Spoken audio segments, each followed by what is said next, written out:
We were born into a trance. I mean, I do hypnosis, and yes, everyone does hypnosis. And we wind up in hypnosis all the time. Michael Bernoff, you have changed the lives of people like Jake Paul or UFC fighters. Tell the audience why it is you're qualified to talk about rewiring the human mind. It's not like I'm making anybody dance like a chicken. I get people to see the possibility. After working with 10,000 people since 2003, that's been my obsession. Can you describe how an embedded suggestion works? It's how you use your words to get somebody to do something. We've got to practice suggesting. You ever check in a hotel? Yes. Very kindly say, is that the best room you can get me?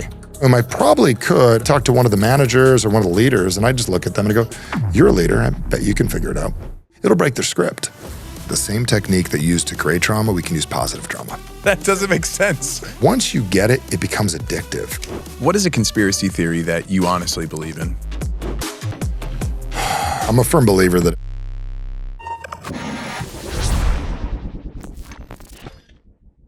Michael Bernoff, for those people who don't know, you have changed the lives of people like Jake Paul or UFC fighters. 15 minutes before they walk out into the octagon, they call you. So tell the audience why it is you're qualified to talk about rewiring the human mind.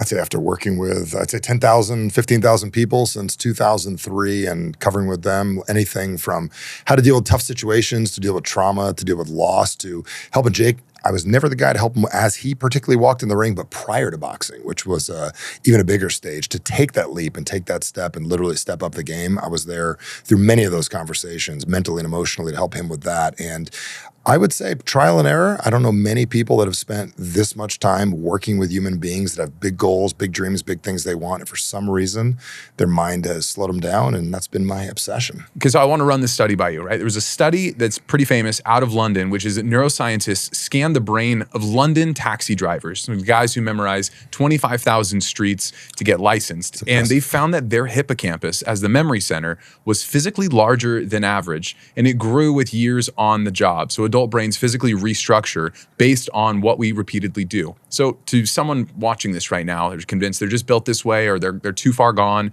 anxious, broke, always starting over. Based on the 20 years of you doing this at the highest level, are they right? They're right if they're right. And what I mean by that is if they're convinced they're right and they speak that they're right and they convince themselves they're right and they live that way the rest of their life, they're right. The second they don't want to be right, and this is one of the biggest things that most people deal with, is their desire to be right and back it up with information and willing to stop for a second and go, wait a second, would there be a way to recondition my brain, to create new neural pathways, to build things? That's where the transformation comes in. So is it an odd question in the way that, are they right? Well, of course they're right. And they can spend their whole rest of their life becoming even more right about what they need to be right about. But when they finally realize one day there may be some things that they don't know, or they're actually people living differently. It's no different than if you take a brain scan of people that speak different languages. Literally, their entire neural pathway will be different. You take someone that studies German or French versus English. I don't know if you knew this, that English has about 300,000 words in the English language. And of those, do you know how many of those words are actually emotions out of 300,000? Oh, geez. A few thousand? It's about 30,000. Jeez. Of those, it's about 3,000 that are positive emotions. So the reason we have the highest level of depression, anxiety, nervosa, all these things, I don't know if it's a fancy new word, nervosa, is that our language has very little positivity in it. And most Americans and most people that speak English are not as positive. Where if you take a language like German, and their entire brain is different. There is no maybe, no sort of, no kind of. I can guarantee anybody listening to this right now. Really? There is no sort of, there is no kind of, no maybe, and they're known for precision. Well, of course they're known for precision because there is no maybe, sort of, kind of in their language, period. It doesn't exist. This is what people, like, if you're an American, you just kind of only know English. And we have like a lot of pharmaceuticals, these people. Yeah, right. Well, and so like we have a Latin American population, so they've learned Spanish and then they've learned English. So they have, like, whatever people think, it's like, that's a remarkable skill to know two languages. Yes. As a Mormon missionary, I learned American Sign Language. Yep. And I got like really good at it. And my brain like expanded. I could feel it all the time because I was looking at English for the first time through a different lens. And I was like, hang on. I realized my words are like entirely confined by the rule set of English. Bingo. And then you look at like Swahili. Swahili has no I verbs. Speak zero Swahili. Yeah, okay, I don't either. Go. I don't, but it has no verbs. Yeah. I've told people this and was like, did you, like, you can't say I kicked a ball. There's no verbs. Eyeball kick? I don't know. I don't know how it works. But like for them, like the concept of being like, yeah, I kicked the ball or, oh, I ran to the store, like it doesn't work. And I can't really articulate why or how the syntax works that way. But then the same thing with Russian. You can kind of say any sentence in the words, it's the most Slavic languages. You can kind of put them in any order you want, so long as you do it the right way. And when people learn another language, it kind of realizes, it makes you, when people learn another language, it kind of makes you realize like, oh, I am entirely bound by the language that I know. By the structure of the language. Entirely. And your emotions are bound by it. So let's take the word love for an example. I know 0 people that would not want more love.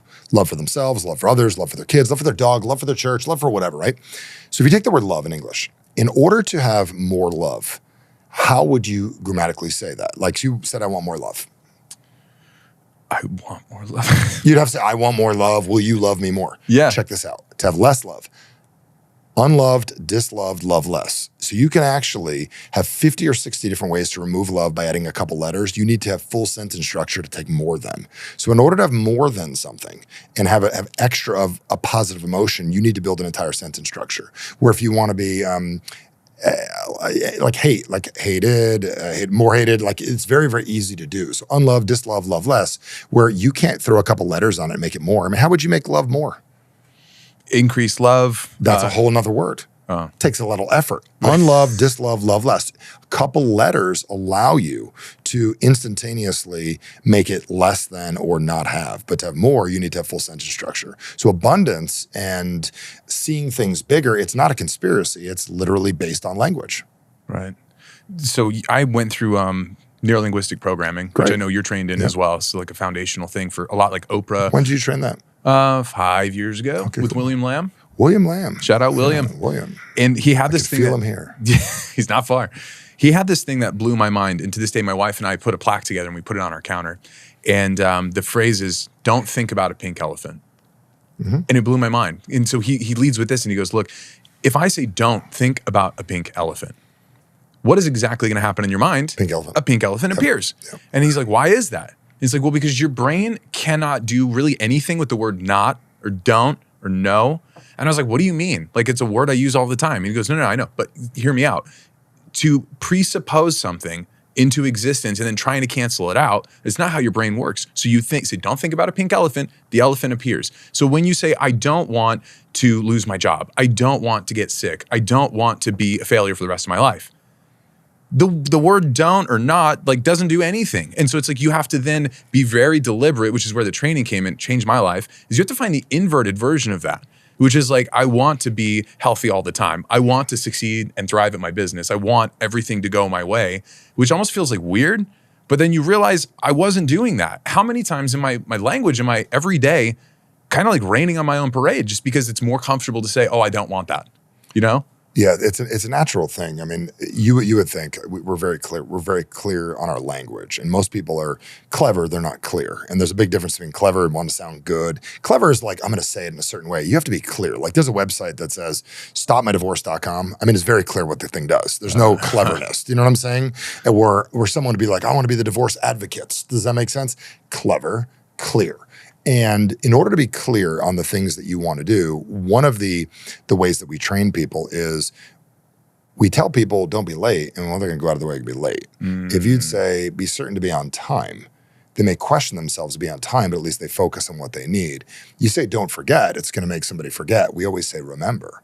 So a lot of people on their podcast will say, well, don't forget to subscribe. Remember to subscribe.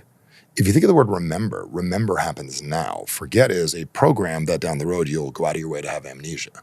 So the language is a very, very simple thing. So we have to be very, very careful, especially if we're working towards something. Like when we work with people, helping them with major challenges and traumas and different types of things, they usually hold on to emotions and pictures and sounds and feelings in their mind, and they want to get rid of them. And they're like, I want to get rid of this feeling. I want to get rid of this feeling. And every time they say the feeling, they repicture it one more time. Like, man, I just want to stop thinking about my dog that got sick, that died. I want to stop thinking about that girl that was mean to me. Man, I just wish it would go away. Versus adding a different picture or a different memory, which changes everything. So this is what I'd love to find a way to picture this even more often. Now, if you programmed your mind to picture it more often, it's almost, when I taught this stuff prior to ChatGPT, nobody knew what I was talking about, but now it's like a prompt. I've been teaching this since 2003, so I am incorrect how many years I've been doing this. It's been almost 30, I mean, 23 years, 24 years, I've been teaching this material. Yet you've got to really ask the question, what is it you actually want? What is it you're actually looking to do here? And how do we eliminate any confusion, the wrong kind of confusion, from stopping you to get what you want? There are people that are going to hear you describe this and kind of dismiss it. Yep. And I was one of them. Yep. Like I legitimately was, until I just kind of did it for fun, like on a whim. It was kind of a whimsy thing. And then it started working. And I was like, holy shit. Like my words have been defining my reality. I thought I was just describing them. So like to somebody who's hearing this, like, you know, I don't know, suck a crystal, man. Like that sounds so woo-woo. Like how do you resolve that? I don't usually like to resolve things for people that don't want them resolved. But the ones that do want them resolved, I make suggestions. I'll give an example. If somebody wants to do something different. So years ago, I was on a podcast. I was in Irvine, California. And I was on a podcast with a gentleman. And he stopped me mid-podcast. And he said, Michael, whoa, I see what you're doing here. Like you are literally teaching how to motivate and empower somebody to see their world bigger and better so they do bigger things. I said, yes. He goes, how do you motivate someone to do something? And I just quickly stopped and I said, motivate whom to do what? Because if I would have just literally given him an answer, it would have fallen on deaf ears. The second somebody puts it to a person and a location and a time, it goes into a different part of the brain. You start getting what's called geographical rapport with the idea. And what geographical rapport is a location, a time, and a place, which the brain can remember. So he says, I want to motivate my kid to want to do better at basketball. I said, okay, well, here's what you're going to do. It's real simple. We're going to have to get really good at suggesting. So tomorrow morning, after your child ate, because don't ask your kid to do anything when they haven't eaten, I want you to say to your kid, I want you to look him in the eyes, because I bet you've tried to motivate him, told him he could be better, tried to empower him, tell him he could be great, all the stuff that hardly works. Here's what I want you to do. I want you to say to your kid tomorrow, I want you to say right after he ate, listen, if you ever want to get better at basketball, I may have a couple of ideas. And then I want you to say, but I can't go for them right now. If you're serious about it, what I'd like you to do is just come back to me when you're ready and I'll share with you, but not now. And walk away. And at that moment, here's where the neural pathways shift. If I get you excited about it, the excitement wears off. If it's your idea, then you want it. So the guy calls me the next day and he goes, Michael, I did what you said to do. I went up to my kid, I did that thing. He goes, I don't know whether to like you or kill you. I said, what happened? He goes, I did it. And he comes up to the next day. Now I got to get him a freaking coach. Now, why I'm telling you this is we've got to practice suggesting. So once you get it, it becomes addictive. And you could start saying, hey, listen, Bill, later today, you're going to notice. The second you say you're going to notice, you're going to realize that every conversation we have, we are programming each other, whether we realize it or not. So if I said, Brady, one of the things you're going to notice later today while you're driving is blank, whatever it is. And you're going to come back to me probably next couple of days. He goes, Michael, it's crazy you brought that up. I did see that. I didn't tell you what to see. I just told you you're going to notice. And part of it is getting really good at suggesting things to people. So when someone has doubt, the first thing I'd say is, I would say to them, well, Michael, I don't know if that thing would work. I said, you're absolutely right. Probably won't work for you. And if you'd like to find a way to make it work, I could show you how that happens, but that'll be up to you. So you don't even resist it? Why would I? Why would you fight with someone? Well, yeah. If it's ineffective, why would you do it that way? But most people do. And they can be most people. And that's the difference. I don't work with most people. I work with people that want to be who they're capable of being, not like everyone else. And it's that moment where things change, where someone hears a show like this and they're like, dude, there's something about that guy. How did he get millions of views? How did he do this? How did he make that happen? How did he create that great life? How did he create that great wife? What did he do?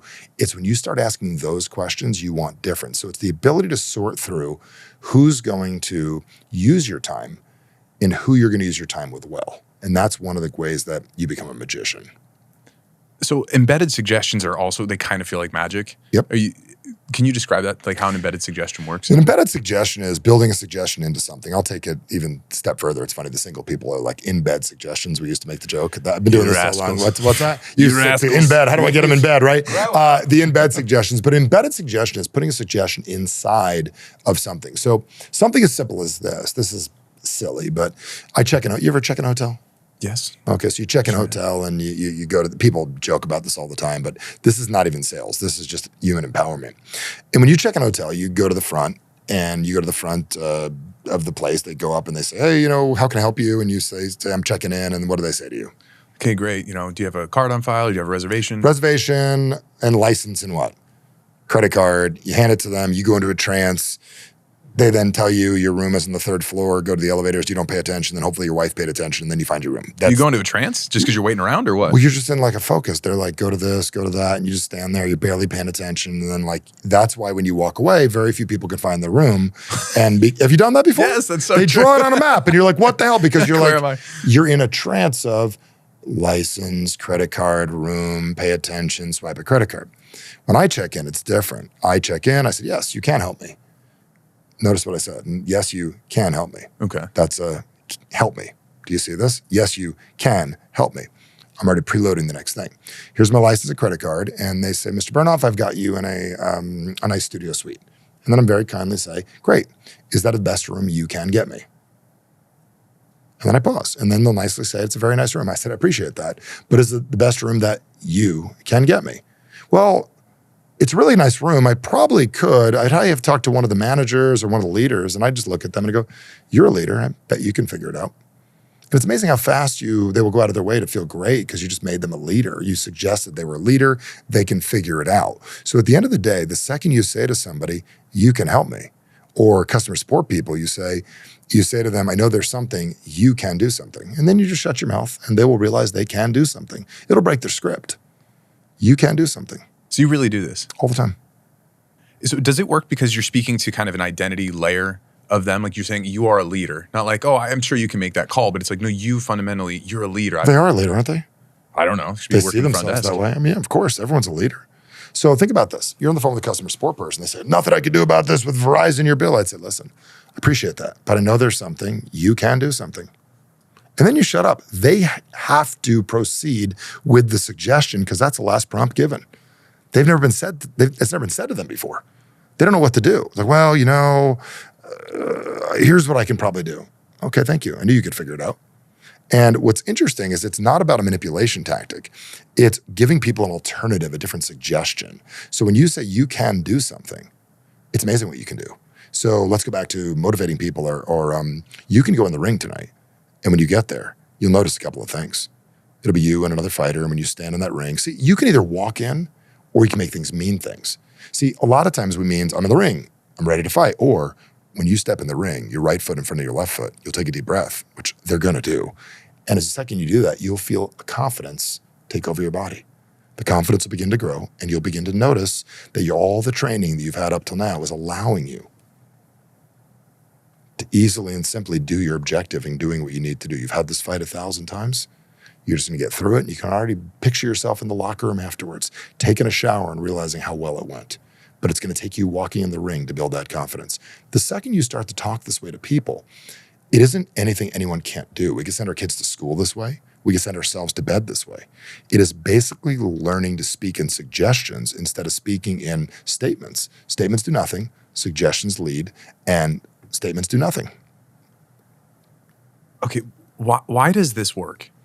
Because the way the mind works. Okay, what is that? Like I've heard it described as the mind's like a supercomputer, so these must be programs. So we accept them or we uninstall them. Yeah. How does that work? I mean, don't you suggest things to yourselves all the time? I'm hungry. What does that mean? I need to go eat. But it usually is in response to like the sensation of hunger. Okay, fine. I'm going to wake up and I'm going to act out a role of a person that makes a certain amount of money, has a certain kind of life, doing a certain kind of thing. We suggest to ourselves all the time who we are. I'm good at this. I'm not good at this. I'm not good at that. It's when you change the suggestion, you create what's called possibility. And it's in that space of possibility, that is where the magic is. See, when people ask what I really do, I get people to see things they couldn't see prior. And when you expand your vision, like a lens on a camera, a little bit more, you see more. Tight lens, small shot. Wider lens, more things to notice, more things to look at. There's different levels of focus at different times. So why it works, I don't usually answer why. I like how. Okay. And the reason I like how is I can go why all day long. And why it works is because the brain does this, this, and this. And that'll humor the why crowd. The top performers want to know how to do it and what if they got good at it. See, that's the part I want to train people that are listening right now. There's 3-4 groups of people. People want to know why it works. Here's why it works. Who the fuck is this guy? Fair question. Sorry, comment section, but I'm not an industry plant. And I'm not CIA. I directed the video production for Mr. Beast, where my work has about 10 billion views. And now my team and I produce shows just like this for founders all over the country. Listen, if you're a founder and you've built a real business, you are the best kept secret in your industry. So if you're done with being invisible outside of your company, book a call with us on the link below. My team and I will show you exactly how a show like this could change everything for you and your business. All right, back to the show. Whoever invented human beings, I wasn't involved. We were born and we live in a world and we do this and here's how it works. What we can do is use language in a very specific way. So what I would say is, the big question you ask is, how can I use it? When can I use it? The answer is all the time. And what if this is something that I've been looking for? So all top performers, all incredible influential people have the ability to show people different perspectives than they currently have. So I will get more into context for you. And I have no problem answering like why. I mean, read studies and I figured it out, but man, I'm just going to tell you, I stopped asking why a long time ago because therapists ask why, and people stay in therapy for 30, 40 years. My first statement when I sit down with a coaching client is this: are you against the idea that this could happen faster and easier than you expected? No therapist has ever said that in the history of therapy, have they? No. They always ask, what'd your mom do? And you tell them, and you relive it one more time, and you build it deeper. Oh, how did that make you feel? And then you feel like crap, and then you feel bad, and all this stuff, and you relive it over and over again, and then they start cutting you a prescription for Prozac. Versus, are you against the idea that in the next hour or two, you can feel better and your life can be easier than it currently is, and you can walk out of here feeling more confident and be a better wife or better husband? Nobody says that. I can already hear the comment section being like, this guy's a hypnotist. Yeah, of course I am, and so are you. And so is everybody in the comment section. How am I a hypnotist? What is hypnosis? It's like overriding someone's executive functions and making them bark like a dog and squawk like a duck. I mean, if making someone enjoy their life and feel great and feel empowered is an issue with anybody, let me know where the problem comes in. But hypnosis, I think we're all in trance all the time. Every single person's in trance 24 hours a day, 7 days a week. It's just, did you pick the one you're in? We were born into a trance. I mean, literally, we were born into one. Like the way things are, the way the world works, you just got up. I mean, dude, listen, the idea of going to school when you were in kindergarten was here before you got here. You were born into that trance. And then there's other people that have a trance, they live on a farm somewhere, there is no kindergarten. So yes, I do hypnosis, and yes, everyone does hypnosis. And we wind up in hypnosis all the time. It's not like I'm making anybody dance like a chicken. Those are the guys that are annoying. That's like a bad podcast. Those are like the shady guys, right? But it does work. And how the hell does that work? How do they get somebody to like dance like a chicken, go on stage? I mean, I've had people with hypnosis. I had again Anthony at one of my events. He got him convinced his name wasn't Anthony.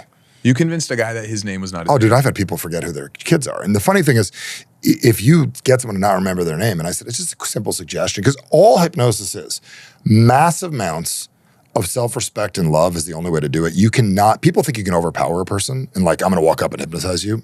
Yeah, you can to some degree. People are not going to do what they don't want to do and what they're not capable of doing. And there's usually a large amount of self-respect and love that allows it to work well. So one of the ways I test this with people is I'll work with somebody and I'll get them to forget something. The coolest part about getting someone to forget their name, and I had this guy convinced his wasn't his name. He even showed me his license, and his name is Anthony, and then I convinced him he was Javier, and he showed me his license, and he literally goes, see, it says Javier. He didn't know who his wife was. He forgot his name, and then I also got him to forget that he wasn't who he thought he was, but he was an expert bowler. Absolutely incredible. I have videotapes of this. I will literally send them for the show. This guy never bowled, but I got him to convince. He'd throw the ball straight up in the air over in Scottsdale Lane. We took him out. He went out there. We put him in trance while he was there. He'd throw the ball straight up in the air. It landed. He got like 4 or 5 strikes in a row. He literally would. It was impossible the way he threw this to the average person. And one of the coolest things about it was he started giving instructions to people on how they could bowl better. And he started telling me about all of it. Like he started telling me all about like who sponsored him, and he knew things about bowling and how to hold the ball. And then even saw who his wife was. And he goes, man, she's cute. And like he thought she was so, he's like, I'm a little intimidated to talk to her because he had some insecurities. We all do. And he goes, I want to talk to her. Does that make sense? It was fascinating. And the reason I did this is when that's over, a group of people, I'm able to say, like, if we can do that, what else can we do?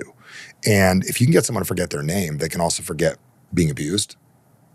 They can forget the tragedies they've been through. They can forget all the negativity from their divorce. They can forget the sexual assault. They can forget all that stuff. So if you can get someone to forget something little, you can alter their mind somewhere else. So it's very powerful. I will tell you, I use it regularly with myself. People in my practice, and I work with people, I'm able to help them do it. But could you imagine the ability to influence somebody to see what's possible, bigger and better and easier to get, so it's easier for someone, so they actually do it and they follow through, they do what they said they were going to do, they've always wanted to do their entire life, and then their confidence grows and it catches up, because our ideas and our actions are usually out of whack. Oh my God, I want that, but my actions are down here. If you can get the idea and the actions both at the same level and your confidence in I did it, that's where the power comes in. It's a slight edge. It's powerful. And it's something pretty much anybody could learn how to do. It's how you use your words to get somebody to do something. Can someone do that for themselves? Anybody listening right now? How would that be done? Well, let's put it in context. So when you say how would it be done, we just made it too hard. No wonder everybody's going to complain in the comments, because they're going to be like, I can't do it. Well, of course you can't, because you just said you can't do it, right? But let's make it real easy. Let me ask you a question. Have you ever been in a car accident? No. Never been in a car accident? No, very You lucky. ever had anything like bad happen? You don't need to tell me what it is. No. Oh, yeah. Yeah. Like physically bad? Yeah. Anything like when you think about it, what? I wrecked a motorcycle. Oh, okay. Well, you've been in a wreck, right? Yeah. Do you remember it? Yeah. Okay. Distinctly. How do you ride? Do you still ride? No. Okay. Did you see your reaction? You're like, no, because it's like, it was pretty big deal, wasn't it? Yeah. So when you picture riding that motorcycle, do you picture that out of your own eyes? The accident? Yeah, like you picture, very much like so. you don't see you, right? No. It's, I don't know how you hit it. What? Explain how you hit. Like, what did you do? It was ridiculous. It was winter. I was going in a roundabout. I was my new motorcycle. I just didn't know how to ride. And so when I'm doing kind of a roundabout, I didn't account for the traction. You know, it was Utah. And so I slid into a curb and just smashed the tank. Yeah. And if anybody watching this right now is pause the video right now, they would literally zoom in. They would look at your pupils that are completely enormous. It looks like you've been smoking weed at a very, very high level. Does that make sense? Your Really? pupils are absolutely enormous right now, and they're glazed over. And you can look right into the camera, and anyone can pause and watch the video. What happened is you just left the room here right now, and you actually went to that memory. Now I'm going to ask you to remember that same thing, okay? Now I want you to imagine you hit the snowbank, and you can picture the snowbank, and you did the reaction, you did the thing you did. Same thing. What I'd love you to do right now is I want you to imagine for a second that you were watching you were with a friend, and you were in the bike behind, and you were watching you have that same exact bike issue where you took the bike and you ran into the snow thing and did it. How does it feel watching it from the bike behind? You see Brady have the accident. Like maybe a little more trivial. Okay. Is it black and white or is it color? It's color. Okay. If you were to like instantly make it black and white like this bottle, if I had to pay you to do it or you just did it and you made the whole thing black and white and allowed it to be black and white in your mind, would that be more intense or less intense? Less intense. Okay. And imagine for a second you just made it still and you put it on the TV and there was just a picture of you on a bike and the person in front of you on the bike, which is you on the bike, and you watched it on a black and white TV. And imagine it was just on a screen. Did you have a TV as a kid? Mm-hmm. I had a TV downstairs in my house. There was a wood TV, and I had this wood TV with this wood on the outside and the TV in the middle. Do you remember those old TVs like aunts and uncles would have, like almost like furniture? Do you ever see one of those? Mm-hmm. And imagine you were looking at one of those, and you could see there's black and white, you watching yourself have this motorcycle situation happen, and somebody came by and did something that you didn't like your mom when you were a kid and just turned off the TV. Now, if I ask you to picture that accident again, what do you see now? Shut off TV. You're picturing a TV. Yeah. So we replace a memory. So what's funny about this is what most people don't realize is the only reason the accident's there is you keep putting it there. But if you take that accident and you hide it in a different part of your brain where you can't find it, it doesn't bother you anymore. Because people say to me all the time, what's more powerful, picture, sounds, or feelings? It's always sounds. It's always words. Because in order to understand something, you have to explain it. You can't have an emotion without a word. Because the second something occurs, you try to explain it to yourself with words, don't you? For sure. Yeah. Well, what's more powerful than words? Nothing.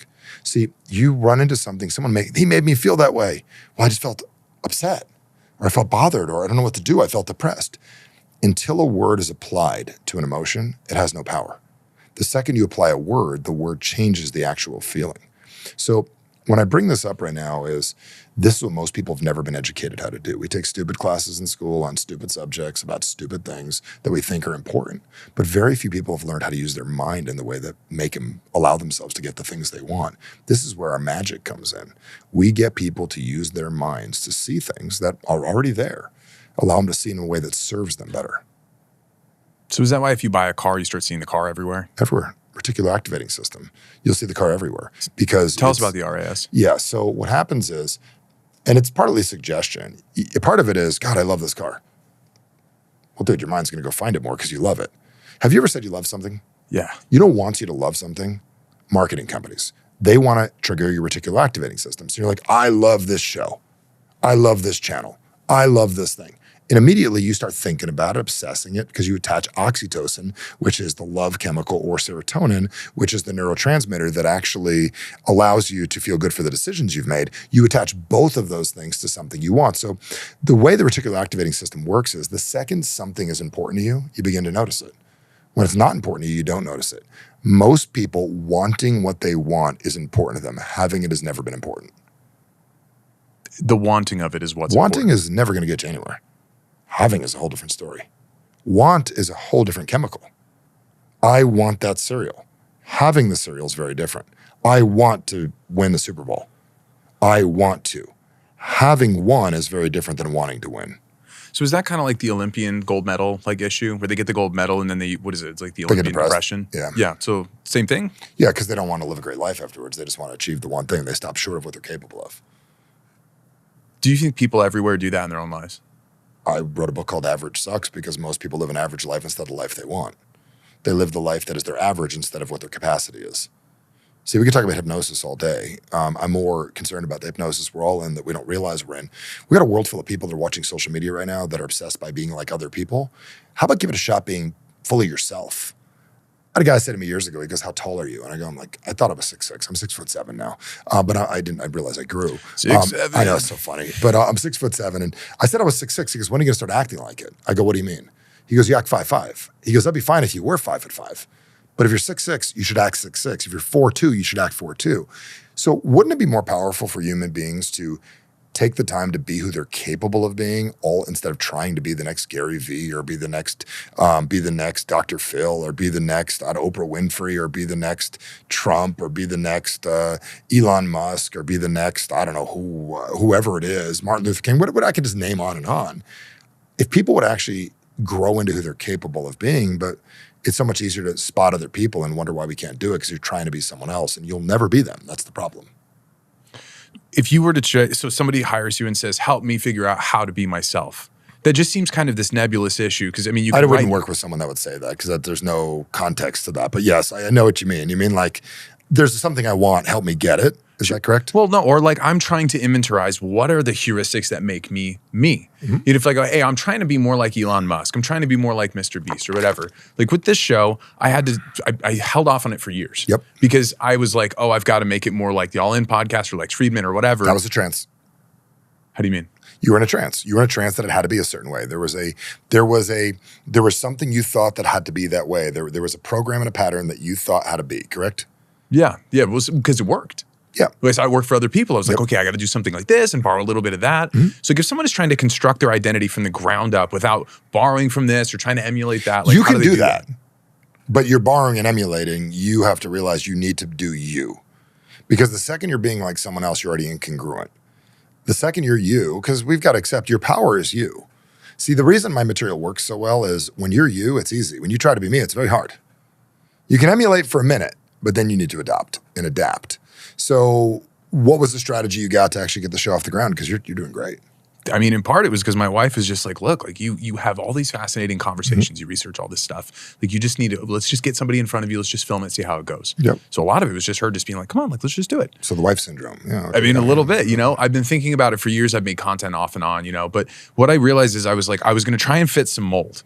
And then when I started recording, doing more episodes, I realized I was like, if I try and play a role, it's not going to work. So I just wanted to I have an amazing network. He was one of my friends. I was like, I'll get cool people who are amazing at something, and I'm going to ask dumb questions, and I'm going to swear a little bit, and I'm going to be fun to listen to and just see how it goes. And it went really well.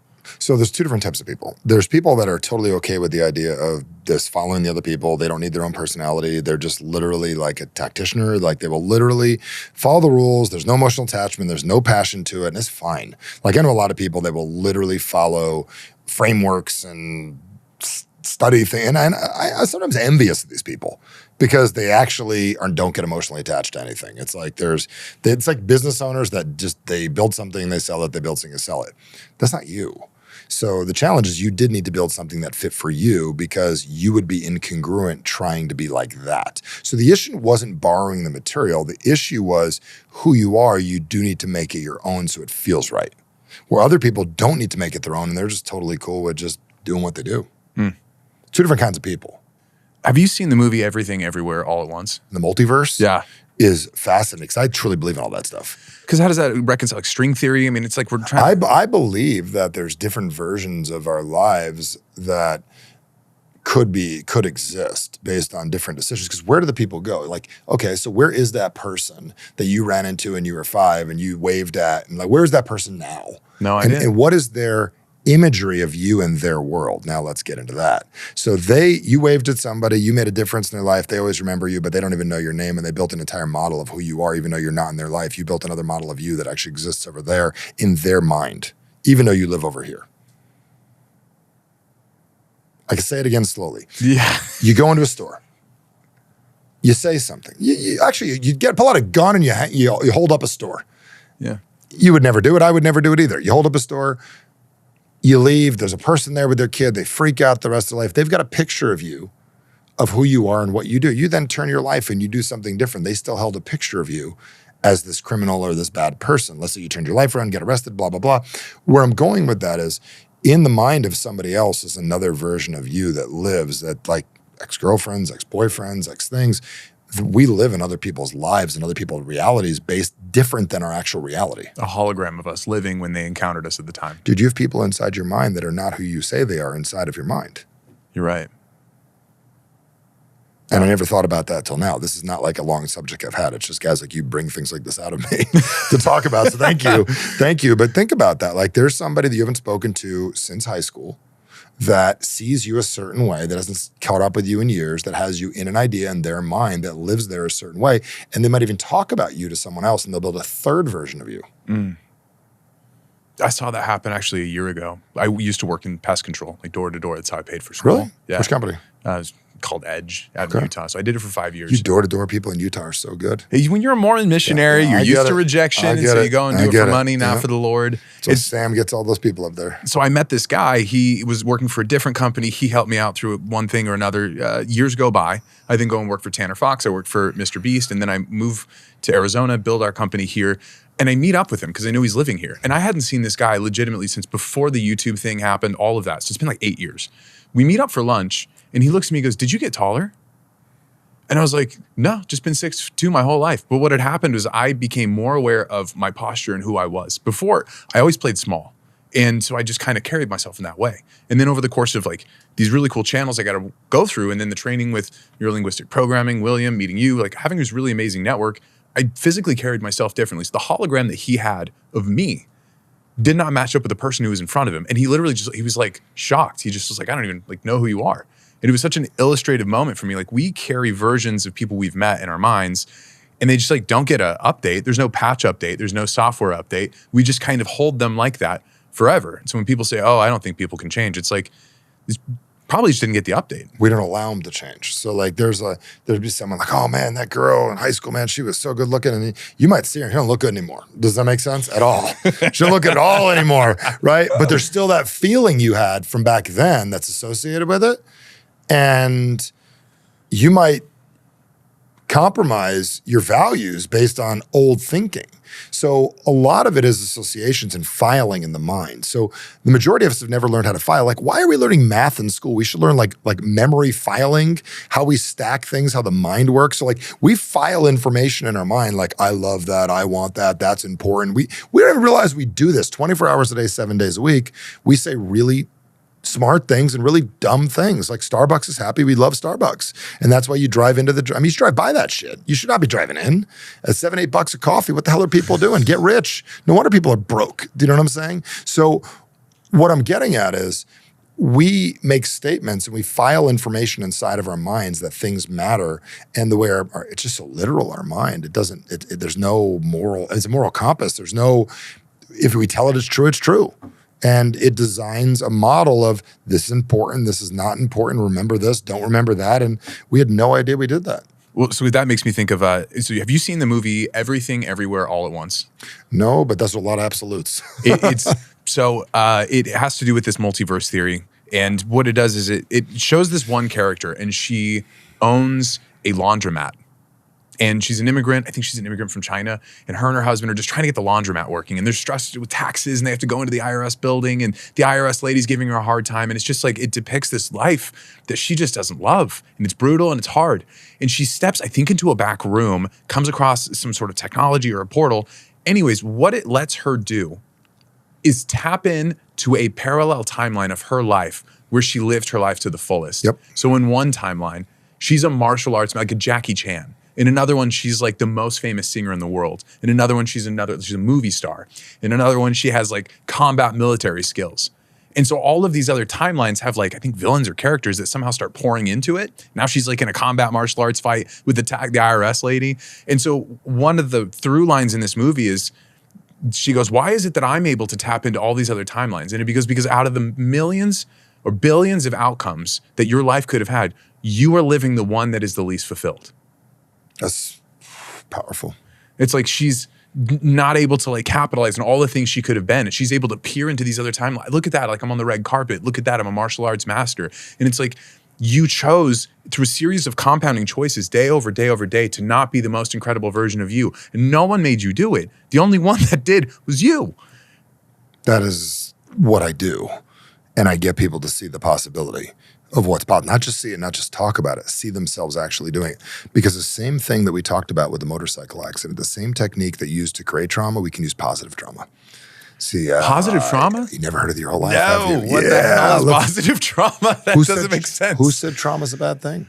Traumatic experience is something that is extreme. It's an emotional experience that your mind is not to forget.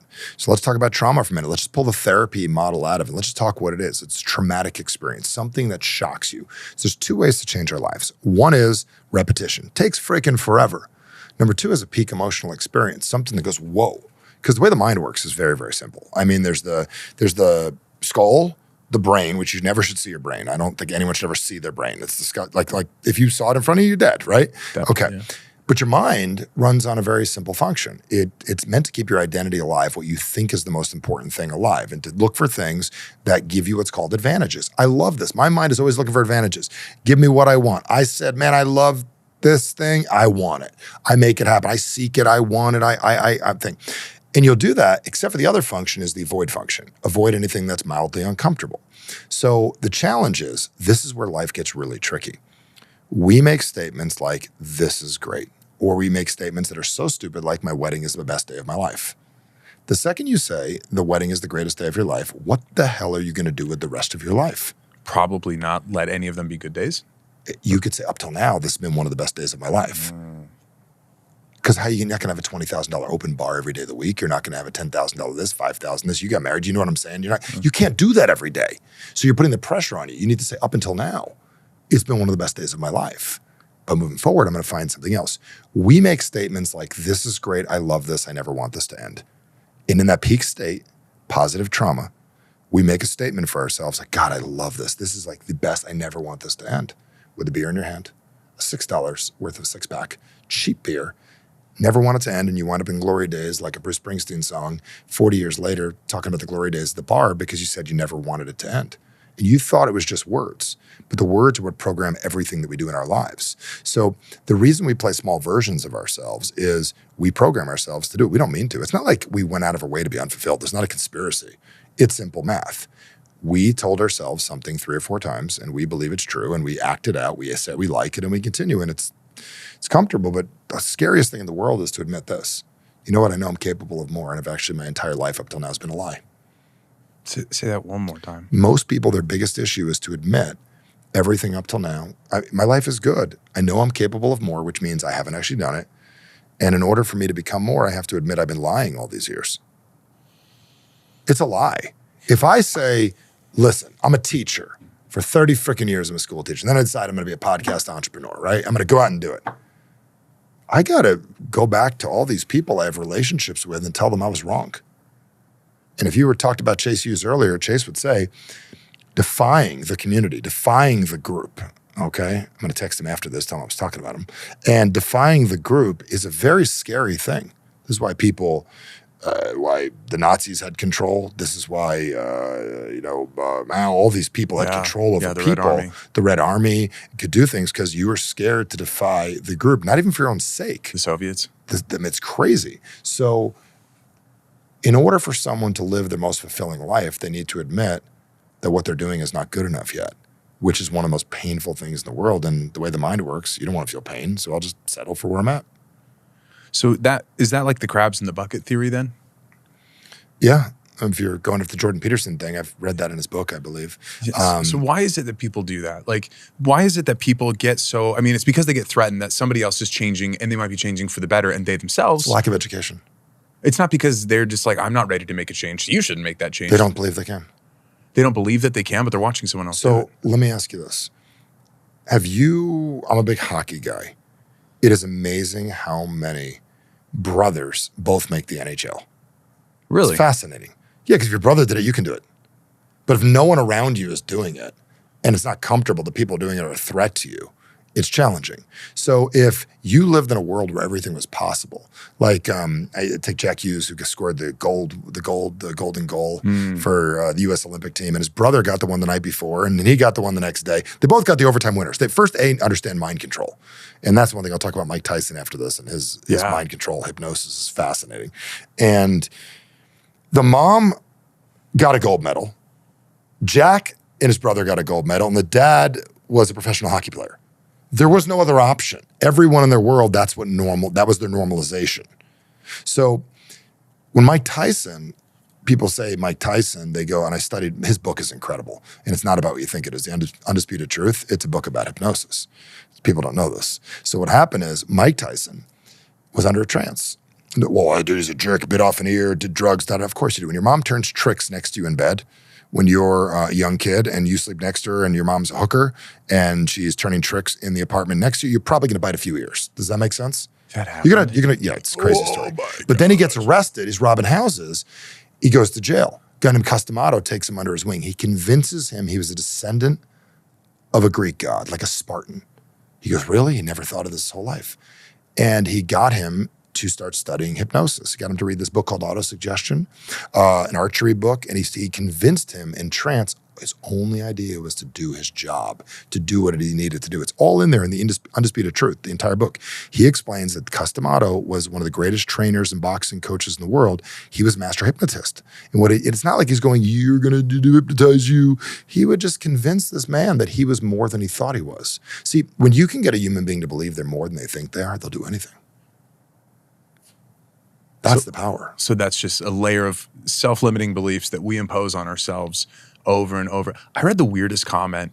My friend Akshay crossed Antarctica, nearly died doing it. And he talks about how if— He's crazy. I've known him for years. He's nuts. Shout out Akshay. Love you, brother. Yeah. And he made this point, which we used in the trailer, which was like, if your mind dictates your reality, then just design whatever the fuck you want. Bingo. There were comments where people were like, the arrogance of that statement.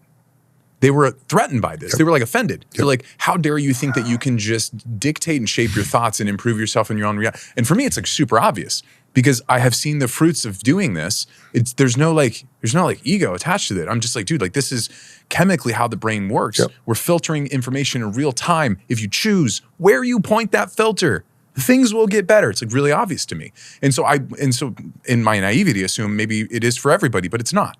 And so most people find that saying, I want my life to be better. And people go, well, who do you think you are to deserve that? It's like, what is that? So these people have a plan, like it's like a blueprint. I just moved into our new house, right? Been working on it for 2.5 years. It's friggin' hell. You know what I'm saying? Difficult process. Huge backyard. But it was a blueprint. And we literally live in what the blueprint was.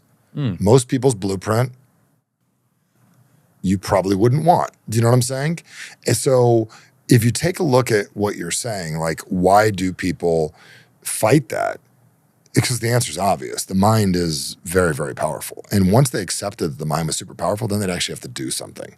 So, yeah, you got it. Yeah. So, well, my mentor, Jim Rohn, that was my mentor. I met Jim when I was 19 years old. Until about 2009, I knew Jim. No And kidding. Jim got you to realize, he'd say what the mind can perceive and it can achieve. And he'd say whatever you think about, you can get. And I luckily learned that at a very, very young age. And I started to realize that when you think about somebody, sometimes the phone rings. Maybe not all the time. Yes. You've done it, right? Yes. Dude, what if you can get a little bit better at that? Just a little. I've been thrown out of casinos. I've been removed from places. You know, Tara and Jade and I were in Vegas. And I got that feeling. Like, we all have had that feeling before, and it takes us over. Like, have you been there where you like know things are working out, you're in flow? Yes. And I'm like in flow. And I'm playing blackjack. I do it in craps too, but I'm playing blackjack and I go, we're gonna work together. See, most people step at a blackjack table, hope they don't lose. I look the dealer in the eye, I go, we're gonna make some money together. Are you ready? And they're like, yeah, whatever. I go, watch this. I'm gonna call my cards. And I'm not always right, but they really will remember when you're right. Give me a big one. I got a 10. See, thank you. Now he feels good. I'll take an ace. I got a 9. All right, next time, give me 2 more. Next time gives me, oh, that's the 2 I thought I wanted. Now he thinks I'm calling these things. It's like a mentalist, right? But more importantly, he thinks we're in this game together. So I go, watch this. And then I got a 20. I got a 14. I go, you're going under. He had a 10. I go, you're going under. Give me a little card. 2 comes up. I call the pit boss over. Watch this. Give me another little one. Another 2. I go, watch this. Give me another one. I got a 3. I go, I bet you want to know how I did that. And she goes, I don't want to know because then I got to throw you out. But the point is, why I'm saying this is, why I'm bringing this up is it's a feeling. I got us into that emotion. So it's not like I'm going to use this to win gambling, but you can use it to win somebody over. Think of how simple this is to somebody. Most people sit down at a casino and they go, I hope I don't lose. I walk up to a dealer and go, we're about to make some money together. Are you ready? What are they going to say? No? Screw off? And if they don't like me, they're like, oh yeah, whatever, I'll go to another table. But I find somebody, they're not susceptible, but they like my plan. And then I start convincing them that what we're doing is leading somewhere. All we're doing is having fun, but then they start like having fun with me. And then when the energy's better, guess what? You do better. And if the energy's better, you do better. You start reading things, you start being a little more confident. I'll win a little bit more often, but that's life. It's not just about gambling. Most people are gambling with their life instead of winning. We're going all over the place in topics. It's fascinating. No, I love it. So then, do you believe that we can affect our reality in a quantum way? Like, if you look at the double slit experiment, I went right? to ASU. Those are big words. Quantum? Okay. Yeah, sure. Arizona State. Okay. Hook 'em I'm just devils kidding. or whatever the hell it is. Yeah. So, I mean, there is a thesis where it's like the double slit experiment illustrated that if you fire photons at a thing and then you observe it, the state of it changes. Yep. Right? And then same thing with quantum entanglement. It's like two things can be in entirely different opposite sides of the universe entangled. There's something weird about our reality. There's something weird about the fabric of this whole thing. And we try and like put it on paper, but then we relegate it to 2 dimensions. And there's just no way we're going to anywhere close to illustrating what it is than our reality's fabric is. Like, do you believe that belief can be shaped by thought processes and words and 100%. consistent beliefs? 100%. Because that sounds woo-woo as hell, right? But I believe it. But woo is like nonsense. Like, my mentor said it best. Like, this guy that I work with and stuff, and he says basically, most people have about 10,000 thoughts a day. Really good professional athletes have about 200 a day. You got to limit the amount of thoughts you have. Interesting. Why would you want to have any thought you shouldn't have? So when you lower the amount of thoughts you have more focus. So you don't get focused going like this. You get focused by limiting thoughts. You never thought about that your entire life. No one has ever told you that. So you get a bunch of random thoughts. And if the thought isn't one you have, I want you to imagine from this day forward, everybody watching this, and you especially, is that if you've got thoughts and I had to print them all out in front of you and everyone got printed like a receipt and I had to read them back, you probably would never say half those things ever again, would you? I would highlight the 20 I want. Do not read that. And then I would highlight the 30 I want, and those are the 30 I'm going to pick. Okay. What are the other ones good for? 0, nothing, distraction. Rumination. How's that working for you, rumination? So to answer the question, the biggest win for people is when you can control not your thoughts, which thoughts you have and when. That transforms your life. So I truly believe, As a Man Thinketh is one of my favorite books. I have about 25, 30 copies of it. It's everywhere I go. I have it in my life, in my bag. I travel with it. Have you read it? Mm-mm. You ever read As a Man Thinketh? It's about this big. No. As a man thinketh in his heart, so is he. It's basically whatever thoughts you have, you become. Period. Whatever you think you are. Period. Pretty sure it was what Jesus and Allah and Buddha and Hashem and everybody were saying, whatever God anybody believes in, which is, we're probably all having the same conversation, right? Is all about whatever you think you become. I know it to be true. You could think yourself depressed right now. You could think yourself anxious. You could think yourself sad. You could think yourself genius. But the problem is most people don't know what thinking is. They don't actually think. They thought. They have the same thought over and over again. There's a book called What is Thinking by Heidegger. It's a German philosopher, I believe. And in the book, he says most people never have thought. Thinking is a new idea. You usually regurgitate other people's ideas and you flip them around. Real thinking about something is not what most people do. They ruminate, they cycle, they go through what they go through. So learning how to put your thoughts where you want them to be, where they serve you in your mind, that's where power comes in. This is the biggest things we do. It's like we brainwash. I mean, we clean out the brain. We find what doesn't belong there. We get rid of it. A lot of brainwash. What a beautiful word. Brainwash. No one ever got really offended by washing your car.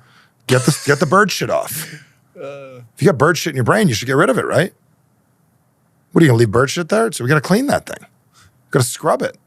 Keep the dirty stuff that's good for your relationship, but get rid of the other stuff. So then for us as a species, are you kind of implying that thinking is like an evolutionary phenomenon? Does it also mean like certain animals don't? Or like I can't speak for any animals. Yeah. I've never been one. I mean, I can make something up. I do believe we think differently, but I don't. I mean, the dog is, why does the dog get up with the Pavlov thing? And it's funny, the word Pavlov, you know Pavlov, the study? Yeah, of course. It's funny, the second I say Pavlov, you start salivating. We all start salivating when we hear Pavlov. Isn't that weird? No, I'm not. Well, this reminds me of a study that was conducted, and we'll cite it in the comments, but they polled a bunch of different people, and I don't know what time frame it was, but they basically asked them, it's like, hey, when you're inside your head and you're thinking, you have an inner narrative, like an inner voice. Whose voice is it? Is it your voice, or is it like the voice of a mentor, or is it kind of this disembodied voice? Like what is the tone? Whose voice is it inside your head when you think inside your head?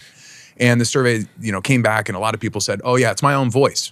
And some people said it's just kind of this disembodied voice. The overwhelming responses on the survey, though, said, what voice?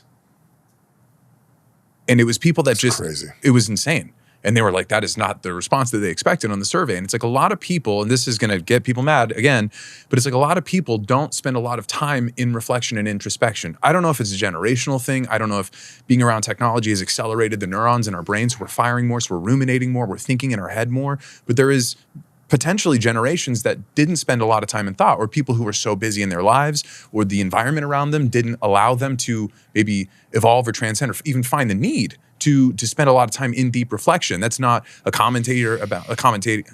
That's not like a comment about somebody's overall like intelligence or whatever, but it is just kind of an observation, which is like some people really cannot stop thinking. They can't turn it off. And some people kind of don't do it at all. Well, they just don't know what they're dealing with. Because like we always call it. Like, what is it using your life for? So we build a mind that puts us in survival mode, right? Let's just say put survival mode. Sure. Like you're using your life as an example of survival. So when I say it, I don't think it's you. It could be an echo. I don't think it's actually you. It's it. It's what you programmed. It's separate than you, even though it's in you, but it's it. And the reason I call it is if it's you, you can't really do much with it. But if it's it, you got more control over it. It's an outside thing, but it's on the inside. So if you take a look at like, where does that come from? I'll give you an example. Have you ever said to someone, here's what I think? Sure. You should never say that. What happens is it makes someone overthink. This is the only vocabulary we should use as a high performer. Here's what I know. Here's what I say. Here's what I feel. The second you say think, you force someone into the think mode. Someone goes into think mode, we paralyze their ability to actually do anything. So, well, think about this for a second. Just did it. Here's what I know. Does that feel? How does that feel? I'm completely locked in on whatever you're about to say next. Here's what I say. I just made you listen, didn't I? You can even feel your ears, can't you? Here's what I feel. When you say, here's what I think, your brain goes, time to think. Weird. I've removed it from almost my vocabulary. I'll talk about it while we're here. But if you catch me out in the world, if you're in sales or in business or you want to perform, hey, one of the things I've been thinking about lately I'd say, here's something I've been saying lately. Here's something I've been feeling lately. Here's something I'm beginning to understand recently. Here's something that I want some clarity on, because it's programming. This thinking is the least effective function we can do. Thinking is the least effective function we can do. It's useless. What are you doing thinking? What is a philosopher then? I mean, I don't know. Have you ever seen a very successful philosopher other than selling books? I mean, Seneca, Plato. What did he do? No. They didn't think. They went out and allowed their mind to create. And they allowed themselves to have an imagination. See, they had an imagination. Most people are rethinking things over and over again. I believe we use the wrong word. Plato was creative. Aristotle was creative. They were able to articulate with words certain things. They would describe feelings in certain ways. They didn't spend their time thinking. They spent their time imagining and creating. You imagined the show. You didn't think the show. You imagined it and you created it. You did not think the show into existence. You created it, you imagined it, and now we are talking, feeling, and listening. Nobody's thinking right now. When you learn how to turn off your thinking, because that's hypnosis, turns off the thinking. When you turn off the thinking, you can actually produce results. See, those philosophers are not thinkers. They are huge access to imagination. That is the superpower. That is the creativity. Elon Musk doesn't sit there thinking. He's creative. Creative and thinking are not the same things. That's a hot take. It's truth, isn't it? Let's play with that. Yeah, it was hard to wrap my head around because I find all these angles I want to push back watch on. this. Watch. Think about this water bottle. Okay. I mean, I'm observing it. No, just think about it. I'm creating a You're creating. Three-dimensional render of it in my head. You're not thinking. There is no you're thinking. Thinking is a series of thoughts that are literally running rampant in your brain. We have to limit the amount of thoughts we have, increase the focus. How do we increase focus in someone's life? We limit the amount of thoughts. You ever had a fever? Yeah. You ever played sports with a sinus infection? Yeah. How well did you play that day? It was rough. But dude, you were there and you got through and you didn't have any thoughts in your head. I've said some of the best days of my life. Michael Jordan, best days of my life with 105 fever when I couldn't think. Yeah, game 6. When you can't think, you can be your best. Everybody wants to think differently. Stop thinking. Okay. Hypnosis is the absence of thought and is the increase of focus. So I grew up in a very high commitment faith, which I have a lot of love for. Like people that leave or quote unquote leave the Mormon church, the LDS church, a lot of them are just like, oh, I hated everything about it. It's the worst. I loved it. I appreciated it. And so I have a lot of love for the faith and the things that I was raised in. But there is this kind of emergent phenomenon in people specifically that will leave this church and like other high commitment churches. They call it scrupulosity, which is this kind of OCD obsession with following the rules. So when you're in, like in my example, the Mormon church, you do not drink coffee. You do not have sex before marriage. You try and reduce your swearing. You control your thoughts. You don't smoke. You don't drink alcohol. And you get this obsession with following those rules. You go to church on Sunday. You do service like this. You pay your tithing 10%. The rules are very clear. And they're like the entire architecture for my life, for a lot of people's lives. And then when people either fall short of it, which who doesn't, they start ruminating on it and beating themselves up. And so this term scrupulosity kind of emerged. And so people will leave the church because they're like, I was so unhealthy. I was religiously OCD. And so what do you think about like rumination? Why is it that it happens? Why is it? Because people might ruminate over, their partner's ex-boyfriend or this outcome with a business deal or whatever it is. People run it as a loop in their heads over and over again. And maybe they're looking for another angle. But like, why is it that our minds do that? Well, we memorize, we're not negative by nature. We remember things that could cause us pain and we don't want them to happen again. So what we do is we try to avoid things that make us uncomfortable. So the reason when you drive by a car accident, you look, it's not you're a negative person. You're like, memorize all of this so I don't actually experience this again. So what the church should say, if I was going to get people to follow those rules, also, this is suggested behaviors. And the better we get at these, the better quality of life you have. They've never said that before, but that is how I'd pitch it. And you're going to do your best. And then when you fall off, here's how to get back on track. The challenge with that is it leads to the rumination because they feel like they let themselves down or other people down because they're looking at it as a global perspective for their life. So they look at their past, their present, and their future all with this pain instead of realizing it was a small speck of time. So when we teach this and we show people how to deal with this type of thing, it is different perspectives. It's looking at things through the the I perspective and it's not looking for the global perspective. So if you look at something through, you're going to be 110 years old. Out of all the days and minutes of your life, you did one thing for 13 seconds on a Tuesday. When you learn how to look at it that way, the rumination goes away. When you look at it as part of your identity, what happens is you don't drink alcohol, you don't drink coffee. Somebody takes you to a place, you take a sip. Oh my God, I'm an addict. I broke it. See, when you say I'm an addict, or you say I broke the rule, you didn't say I did it once. You didn't clarify. Your mind goes, oh my God, this is horrible. This is such a bad thing. And it puts files in your brain and goes, don't let it happen again. Put it everywhere. Make ourselves block. Make ourselves notice this. Remember this. Don't make it go away. Just blah, blah, blah. So we do that to stop ourselves from having that experience down the road. So the second someone says, I screwed up, that is a global for the rest of your life. When you need to say, up until now, I've been very, very good at this. For a moment in time, I made a mistake I made a choice in a 5-minute period. Moving forward, I'm going to be more clear on what I want, but we don't stop and say that. We go, oh my God, I feel bad, guilt, shame, all that stuff. So what happens is it's a filing issue. We basically file it for the rest of our lives. So why we ruminate is because we don't have control because of the way we filed it away. Like you get in a car accident and you're like, oh my God, cars are dangerous. Your car, their car, every car, cars left and right. You're going to be scared the rest of your life versus on a Tuesday, June 15th, 1974, in 12 minutes in Smith County, Arkansas, yes, there was a car accident, but I'm not planning on ever having that day again. So we globalize things without realizing we're doing it. So rumination, like depression and anxiety, are therapy words, and they're designed to keep you stuck. I don't believe people ruminate. I believe people have not learned how to pick the thoughts they want when they want them, or how to focus on what they'd rather focus on. If you ask a lot of people, though, the thoughts just like emerge. I know. And what do they do with them? Well, they just loop them. Oh my God, it's back again. And then I think about it. Am I something wrong with me? I think something's wrong with me. How do I know something's wrong with me? Because I keep on having a thought and I can't control it. I can't control it. Why can't I control it? Or oh my God. Something that someone did to us. You know, and you'll think about that and you'll Give me think an about it example. 1,000 different ways. I worked at a place years ago and I had a group of friends, people who I thought were my friends, and they basically worked with the executive team and kind of came up with this story about one thing I was doing or another, and then that led to me getting fired from this company, and the thing wasn't true. And so I thought about that, and I thought about what if I had done it this way, or what if I just hadn't said this conversation, or what if I had like not had this friend, or I tried playing my cards differently, and I would just sit there and obsess over it because it was like a really impactful moment for my life. It was, again, years Because ago. they were your friends. Yeah. And they let you down. So the funny thing is, in the determination that they let you down, which would have presupposed that you had the same set of rules and that you're the same person and that you conspired to live a life a certain way, you should feel bad.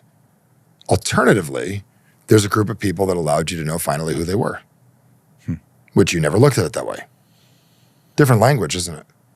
So that's what a parent would say. They would say that, but we don't learn how to do that ourselves and we don't have to learn it quickly. Well, Michael, is it really that easy? Well, would you like it to be that easy? See, if you look at the mind as a series of patterns, there's people that will do things that we align with, and other people that will do things we align with for a period of time, and then eventually they'll do what they choose to do. There are people that made choices that were different than yours, and at this point, we're going to go our separate ways, and in the meantime, it shifted your life, correct? Yeah. If you said that and you meant that, you would never have been bothered. But the problem is they let you down. Problem is, let you down isn't grammatically make any sense. First, they never picked you up. They never dropped you. Let you down. What, are they holding you in the air? Do you know what I'm saying? We use these crazy terms that make no sense that create hypnosis. They let me down. What the hell's let me down? It's an open loop. Is it solvable? Doesn't feel like it. So the second you say there's a group of people that live a certain way and I live a certain way, and at some point, something must have occurred that they chose to live differently, made choices that they made, and I made different choices, and we're going to go our separate ways. That's very clear, correct? But they let me down or they make me mad. There's way too much availability, so we ruminate because we look to solve it. You can't solve let me down. You can't solve depression because it doesn't exist. Depression doesn't exist. Well, no, you just haven't learned how to control your emotions the way you want to control them yet. And we call it depression because you've done it long enough because a therapist actually came up with the term. Or some doctor or something else. I don't know who came up with it. Listen, you're like, oh my God, what's wrong with me, man? I feel down. What do you mean I feel down? Well, maybe you're depressed. Well, what does that mean? What it means is you're just not having a good day, man. Oh, okay, man, I guess I'm depressed. And then I walk around and say I'm depressed. I'm not saying people aren't depressed. What I'm saying is the same person also hasn't learned how to use their emotions the way they want to. There's clinically depressed people that are literally have something off in their brain. And then there's about 90% of the people that have actually copping out and they actually haven't learned how to use their minds the way they need to use them.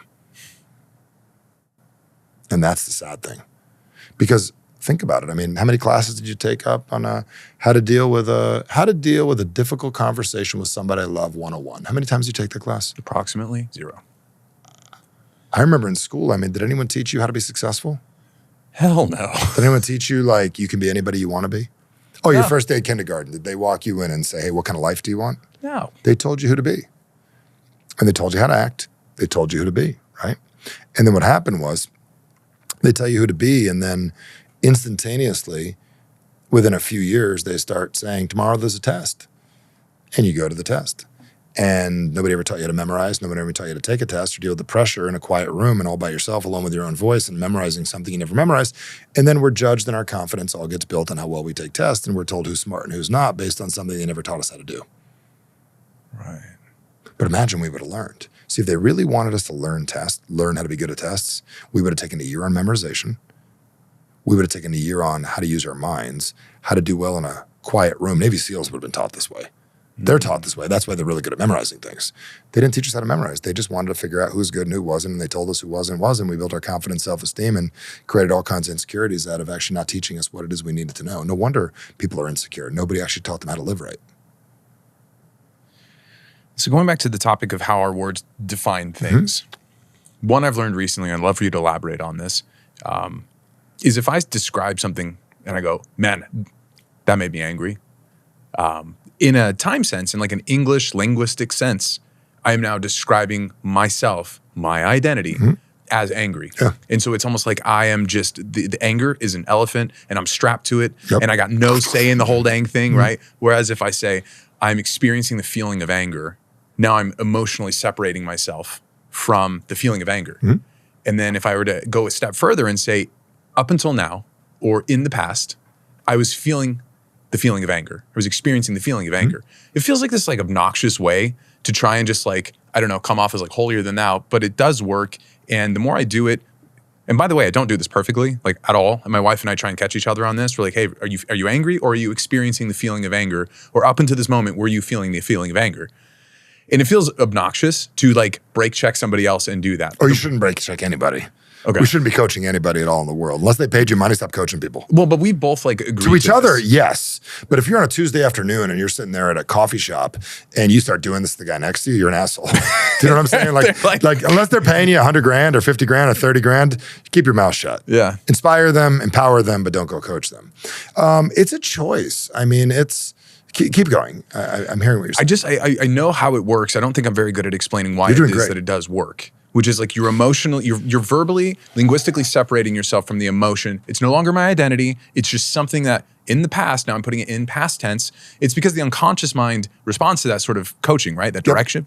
So let's pretend there is a eager hound style person, like a basset hound or like a bloodhound. They will just go till they die. Like bloodhounds will like keep on going. Do you know the story? Yeah. Like they will go and serve you until they just physically fall over and die. Wow. Like they will look for the thing. Like when they give them the scent, they will go and go and go and go and go and go. If you don't tell them to stop, they will go until they run out of food and die.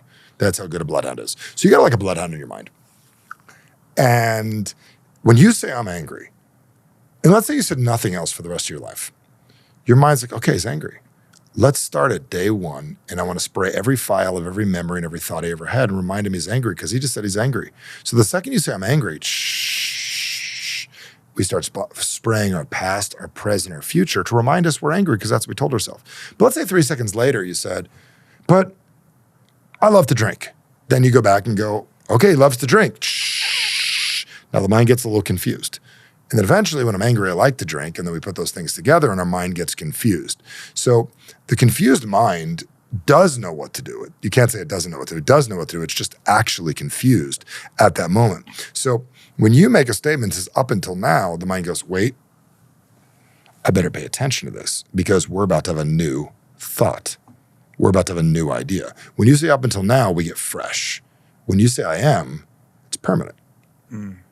And that, so like a lot of people listening, well, if it's really that easy, why don't I know this? I get it, man. I get it. It's no different than you teaching people how to do marketing or you teaching people how to do videos. I mean, you could tell me, dude, I've had so many people tell me till I was blue in the face, things that are a great idea that I should do. And I just, oh yeah, and I do that because we'd have to admit we're wrong or we don't know what we're doing. So when you shift these things, it will change you. It's just what life do you want? Are we here to, again, I'll bring up Chase again, or are we here to satisfy the masses?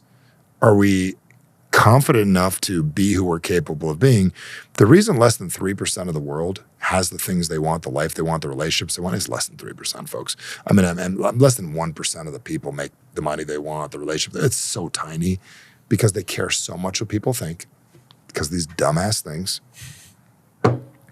They are absolutely obsessed with being on the team and they're insecure. And if you want to be controlled by other people, those are the three things.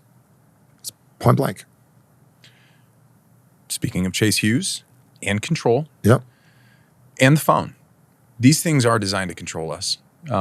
There's never been an operation at this scale that I've ever seen. It's crazy. People's attention spans are gone. It's crazy. They're gone. And I've never seen anything like it.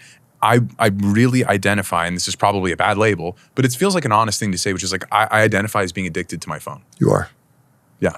Based on the word addiction. Well, actually, I don't know if you're addicted, but I mean, I bought websites, devicediet.com. I bought addicted. I'm going to cash in. You have so many URLs. Yeah, you buy like hundreds. I buy hundreds of them. You and Joe Polish. Yeah, I have devicediet.com, viceaddiction.com. I own them all because one day I'll do this thing with them.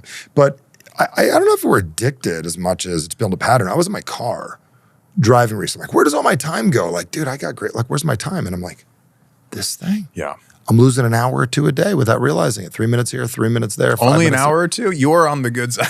No, I'm just saying like I'm looking like this and I'm doing this. And I'm sitting next to a lady on a plane. I'm being judgmental. And she's like, 60-year-old woman. I'm sitting there in first class and she's scrolling Instagram. I'm like, what for what? Do we really care what these people are wearing and doing? Is that really like important? I mean, and that's where the thoughts come in. Like you really need more clarity of focus than we need anything else. So it's nuts, man. It doesn't make it easier on people. It definitely makes it more challenging. Before Reels really took off, Instagram Reels, Yep. the frontier of this whole thing was TikTok. Mm-hmm. I remember in like 2018, I was working with this creator named Tanner Fox. He had like 10 million subscribers. I lived in his house. It was a lot of fun. This company called Musical.ly did a brand deal with us. Yep. And TikTok eventually bought Musical.ly, or I think ByteDance bought Musical.ly, rebranded it as TikTok. But Musical.ly gave us this thing where at the time, Musical.ly was just like what TikTok V1 was, which is, do this dance to this song. I remember those. That was the whole thing. And then it didn't have this formulaic algorithm where it would just keep you in this kind of endless loop of doom scrolling. It kind of evolved into that, which is, it's a Chinese product, it's a Chinese company, Chinese algorithm, and it works. And basically, it's almost like I wonder if like COVID had maybe many multifaceted purposes and outcomes. One was to test the complicity and the response of the populace. Maybe it was really just everything that they said. But I mean, there was a lot of, when people came out of COVID, everybody was addicted to their phones. 100%. Everybody was addicted to doom scrolling. And then Instagram Reels kind of figured it out, attenuated their algorithm. So now it's like you have TikTok and Instagram Reels is like kind of just as good. And it's like, what is the overarching theme to all of this? It is that they want your attention. Yes. And I will be the first to say it because I have built my business, I've built my show, I've helped build Mr. Beast's show on the premise of holding people's attention for as long as possible. So it's like, am I a time thief? It is a certain industry of business. You can do that. Someone in the comments was like, you're just a time thief. I was What like, an okay. interesting term. I never heard of that before. I had neither. And I was like, Shout out to Time Thief. yeah, I don't know. Someone's going to grab the URL by the time this episode airs. But I thought it was so funny. And it's like, what is the through line? It's like, there is so much demand for holding people's attention. And I feel that when I wake up. I am now actively fighting for the first 10 minutes of my morning to not check my phone. And that's hard when you run a business, when I've got an amazing team and I've got clients. So I try my hardest and I literally, it's like nicotine. I'm like, how long can I go in my morning before I look at my phone? which is a compulsion I can't even like rationalize. It wasn't like this in 2015. No, it's changed. I mean, I have my own theories on 2020. I mean, Please, yes. Oh, that's really what this show is for. You get into those theories, bro. So, not theory, but this is crazy. Up until 2020, every sermon and seminar were maybe recorded by like the company itself. After 2020, every event, from every Joel Osteen event, Tony Robbins, every sermon, everything wound up on Zoom. Everything wound up on the server. Every conversation, every large meeting, every influential person just wound up on Zoom. People that would refuse to record things like myself that would have events that never had them, I went up on Zoom. Every single conversation that everybody had is now in Zoom or on whatever platform they were on. Never had prior, ever. Never existed. It was on hard drives. It was in people's companies. It wound became public. I want you to think about that for a second. Every conversation of the most powerful people of speakers and communicators in the world just got categorized. So Zoom is the epicenter of the conspiracy theory? No, I'm just saying it went from something you would go to every single conversation that abound around collaboration and people coming together and people, communities of people coming together, all just got recorded. How did we get them there? How did we do this? How did we get them there? You see where I'm going with this? So it's a way to understand, like, how do you attract people? How do you keep people? How do you hold their attention? All of it got put together. So I'm not saying Zoom is an enemy. I'm just saying they want to put access to all of this information. So the thing with the phone, I mean, those people, I mean, you can decide you can opt in or opt out of that stuff. I'm just going to tell you, I'm pretty sure Elon Musk's not sitting on his phone all day. Maybe he is, maybe he's not. I don't know. I'm just saying. He does tweet quite a bit. What's that? He tweets quite a bit. Maybe he does, maybe he doesn't. I don't know. Or maybe his team does it. Yeah. Have you seen him do it? Not personally. I haven't either. Yeah. And I don't run my account. And people run it for me, but man, they swear they talked to me that day.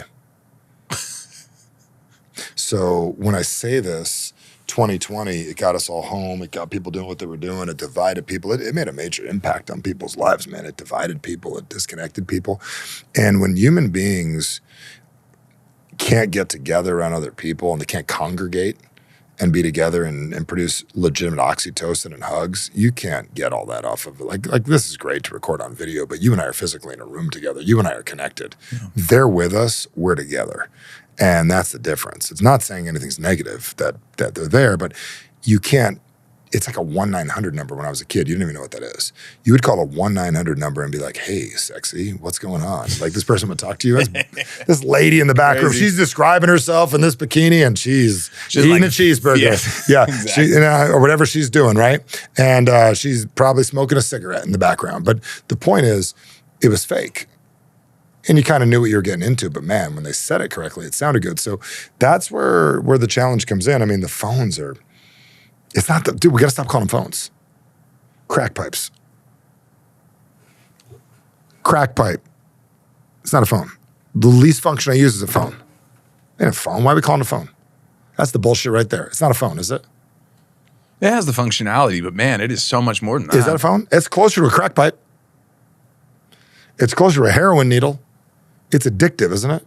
So this is your addiction box. So when I was in direct sales, which you did, I've been to Utah a bunch, and I was in direct sales at a young age. You do network marketing? No, I stayed at MLMs. I saw that for what it was. One of the first things they did is tell you get away from your friends that are no good and get away from TV. So I unplugged TV. It was so easy to unplug TV. You just put this in your pocket. So when I unplugged TV, my life got better. You could turn these things off. It's not complicated. It's one phone call. Hello, Verizon. How are you? Good. But what if people can't get a hold of me? How old are you? 34. Where were you September 11th, 2001? I was at a camp, for a family camp at HEB in Texas. Awesome. Did you have a cell phone? No. Did you have a phone? Did somebody tell you it happened? Someone told me, yeah. Yeah, so someone's going to tell you. So anything bad enough, someone's going to tell you. You understand that, right? Yeah, but we're so concerned. If someone needs to get a hold of you, they get a hold of you. So it presumes that you don't need to be in touch with somebody unless there's just extraordinarily bad news. I mean, or there's good a lot news. Of pragmatic use cases. Or good use. You don't need it. It isn't necessary. But most people are worried, what if something happens? Yep. I'm pretty sure they can find you, correct? You could change the rules. Hey, wife. Hey, husband. I'm going to be at the store. And if you're actually at the store working that day, they'll come find you. They'll call the store phone number. So I'm just saying in general, you don't have to have it. We choose to. We make a bunch of stories why we need it. And we want to be in the tribe. What is a conspiracy theory that you honestly believe in? Not just in like a philosophical, but it's like a really like a global, big scale thing. I mean, you know a lot of powerful people. What is something that you've come across where you went, I actually think that may be the case and that's unsettling? Give me an example of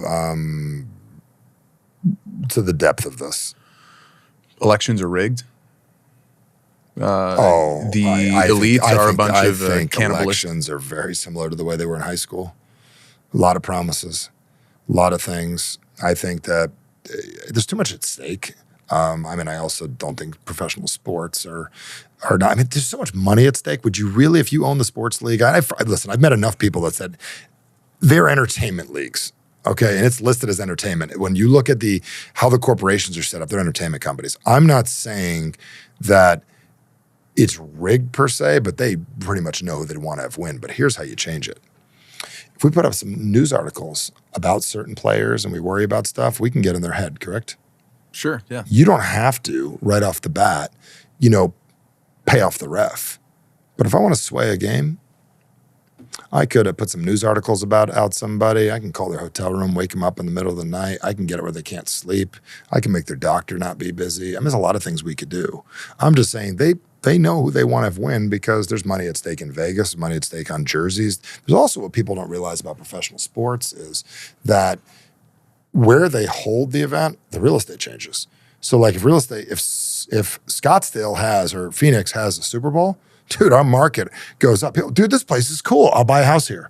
I'm going to open a business here. There's gazillions of dollars at stake. Yeah, we're just going to let the best team win. Come on. It doesn't exactly work that way. So I think people, the powers that be, whether it's conspiracy or just people that want to alter the way things are, make it work. When it comes to elections, I don't really think that any one human can make a big difference. I do believe in policy. I think politics is dumb, meaning like the politics is ridiculous. I think policy matters. The things, my policies, the things I believe matter. But politics is all arguing about it. Dude, no one's ever converted anybody to Swish. Ever. Has anyone complained online and converted somebody? Probably not very often. Very rare, right? Yeah. So it's just a bunch of ways that you and I to bitch and complain and not like each other so they can hold the power over us. I do believe that's a conspiracy. I do believe getting us divided versus together is the problem because if they actually wanted to get us together, we could. I do believe the education system is designed, whether consciously or unconsciously, to not develop highly effective people. I do believe that certain people get through the system well. So I've had all kinds of things. I mean, I'm the guy that I watched Loose Change back in the day, Zeitgeist, all of those crazy things. I'm a firm believer that human potential has been, and human possibility is actively not being highlighted how we can be great and we can have the things we want for the gain of people. If enough people understood how simple it would be to get the things they wanted in a period of time, first class would be filled. And I do believe then private airports wouldn't be private anymore. And I do believe Ferrari would be a Buick. And so they can't have that. So we just don't go out of our way to teach success to people, to the average person. Sure, because in the limiting of the supply. Yeah. It's a lack of abundance, and the world is abundant. They just don't teach abundance. Do you believe in a spiritual world? Yeah, of course. Because a lot of we're all connected. Well, so much of that is kind of co-opted by the theme of religion, and then that allows us to just kind of, if you're not a religious person, you don't belong to a church, you can just like divorce yourself from that, dismiss it over there, unless you, I don't know, do psychedelics or believe that your house is haunted. There is a world, though, that... I did have a haunted house. You had a haunted house? Yeah. What do you mean? I mean, I just want to bring it up. It was nuts. Tell me. I mean, this is crazy. I gotta hear this. I mean, this was nuts. We literally had a house where we would hear things would move. And we're like, my wife and I were like, that's weird. And then we even called in a lady to like get rid of this spirit or whatever. I married the preacher's kid. I mean, we were not believing in this stuff. We brought up this lady to come remove this thing. And she came in, the door starts slamming, she brings sage in. I would go upstairs in the middle of the summer. It would be like 42 degrees upstairs in Arizona in the house. There'd be water spots, places, all that stuff. And this lady came in and said that. And I don't know if it's haunted like ghosts or like you get so paranoid we create these things, but it was nutty. It was like absolutely crazy. And we eventually moved out, but we would hear things like, I didn't realize it till Maya was born. We would hear noises in the upstairs, like because I was up late. And then we'd figure out what was going on. I'd go upstairs and my older daughter, she's sleeping. Does that make sense? I'm like, I hear stuff. And we hear stuff with the baby monitor, one-way baby monitor, hear people talking. It was weird. We'd find things, places. Then you get paranoid on top of it all. So it was crazy. We brought in this lady, she got rid of it, and then she tells us this whole story that we were on a burial ground and how there were a bunch of people like stuck in a purgatory that didn't want to move on. What? This all happened. We moved out of that place so quickly. I moved into a new house at the time that didn't even have finished countertops just to get the hell out of there. So what we did in the new house, in my new building, under every single floorboard, every wall, every piece of drywall in our building, we brought our mastermind over and we put Bible phrases, we put quotes, spray painted like awesome things in my building, which has got such great energy. Under every single piece of carpet, every single piece of wood, behind every piece of drywall is positive energy and sage and all that kind of stuff. No kidding. Yeah, it was nuts, dude. It was crazy. I thought I was nuts. And then I told my wife, and then we both thought we were nuts. There's this thesis that, Tucker, I don't know how we just got there. I wanted to know. I love it. Well, so Tucker talks about this, and J.D. Vance just went on Joe Rogan, and Joe kind of pressed him on the alien conversation. And I believe in aliens. I do too. Yeah. But I don't think not it's like little just green men. Well, that potentially is a species. Yeah. Like there's at least 4 that has been kind of more or less documented as far as you're willing to like open and be open to that. There's the Greys, there's little green men, and they call them, I think they have the ones. Oh, there are really green men. Okay, Yeah. I didn't know. I was just joking. Yeah, well, that's the point. It's misinformation. It's made to make you question your own sanity around it. Because if that was exactly what it was, you would just dismiss it on its face because it's been characterized and cartoonized so much. Yeah. But there's the Nordic, I think like the Norse ones, like kind of the Viking looking ones. And there's a 4th, like the reptilians is one. And then there's one that are like bugs. Like all of these have some sort of like data corroboration, whether it be remote viewers or firsthand accounts, secondhand accounts. Remote viewing is so cool. I have had some. Edgar Casey. I've had some unbelievable experiences personally with remote viewing. I found my cat from Austria doing remote viewing. I can tell you the story if you want. So William and I, we backpacked through Europe, and we were taking the thesis of upgrade, which is that any human can force evolve themselves if they're producing the right kind of like framework to look at. So it can't be an American thing. It can't just be an English thing. So we're like, let's go all over Europe and test this. I'll film it. We're probably 5 days into this trip. We'd started, I think in England, and we went to France. Now we're in Austria. I'd asked my brother, who's editing this video, I'd asked him to watch my cat while I was gone. And my cat is my bud. I found her at the Mr. Beast film studio. That is my dude, And so I'm like, you got to protect this cat at all costs, which is absurd to people that don't like cats. I don't care. This was my thing. And I was like, all you got to do is just protect my cat, stay in my house, keep everything fine. You can drive my Tesla, whatever. We're there for like 5 days, and I text him, and I was like, hey, so how's my cat doing? And he goes, well, I kind of haven't seen her in a day and a half. Which is normal for cats to some degree. Yes. Especially when someone's at the house that is not you. But he knew he accidentally left the door open. That's different. That was different. And so it's going to sound obnoxious, but me and 3 other entrepreneurs, we were in Utah, we were single, and we're like, it'd be fun. What if we got this like obnoxiously oversized house together and then just like ran our businesses out of it? So we did. We got this 8,600 square foot house. It had like a 2-story library, this giant footprint, 2 basements. So my cat loved it, but she got out, and we were on acres of forest, right? And so he texted me and he's like, yeah, I don't know. I haven't seen her in a day and a half. I have a meltdown because I'm like, there is nothing more important to me than this cat. And I was like, okay, well, I pull my phone out and I start booking a flight to go home because I'm not going to lose this thing. It's just my buddy. Well, William is like, dude, we have 2 more. We haven't even got to Amsterdam yet. Like, you're gonna bail right now? And he goes, no. Here's what you're going to do. You're going to sit down. We're going to find your cat. And I was like, really? In Vienna? And he goes, yes, sit down. So we sit down. He's the best. We sit down. We're in this Austrian steakhouse. He gets me into a calm place, and then he starts working me into a trance, which he's really good at. And so I go, okay, great. So it was about 5-10 minutes of kind of this cool down of getting me into a meditative state, meditative trance, and he's using David Morehouse's protocols. And he starts to guide me through the process of imagining where my cat could be. And he goes, when you're emotionally connected to something, like disproportionately, you have a tighter bond to them than, say, the guy at Burger King. And so you're going to get more signal. And if you believe in kind of a quantum field that we're all connected and you can take mushrooms and kind of tap into that, just saying, if you believe in that sort of thing, you can pull more data the more attention you give it. And so he goes, the more you index on that, the more likely you're going to get information to try that. So in this state, I start imagining and looking for any kind of signal, any kind of response. And I'm there for about 5 minutes, and he has a very specific thing that he's kind of guiding me, kind of this mantra, these things that I repeat. And then in my mind's eye, I start to kind of get this hazy image. And if anyone's ever seen Revenge of the Sith, Star Wars, you picture like when Padme's in labor, giving birth, and Anakin can sense it. And it's kind of this hazy picture. It's kind of coming in and out. It's like vignetted. It's crappy. It's hard to see, but you get the sense of it. And so I'm deep in this trance and I start going, okay, Evie, where are you? And I start seeing sunlight come through leaves and trees. And I'm like, okay, I don't know if I'm making this up. I don't know. But I have trees in my backyard, like hundreds of them. And I'm right on a lake. So I'm like, okay, my backyard. Sure, makes sense. She got out. Then the image starts to refine. The light coming through the leaves starts becoming slats, as if sunlight was coming through the deck. Well, I have this obnoxious oversized deck in the back of our house. And I was like, oh, she's under my deck? Well, that's not possible. I blocked off all the entrances before I left. I reinforced it, so that's not possible. But then it starts, the sunlight coming through the deck slats changes, and then it gets cold. And now I'm feeling cold dirt. I'm tasting and smelling the smell of dirt and concrete.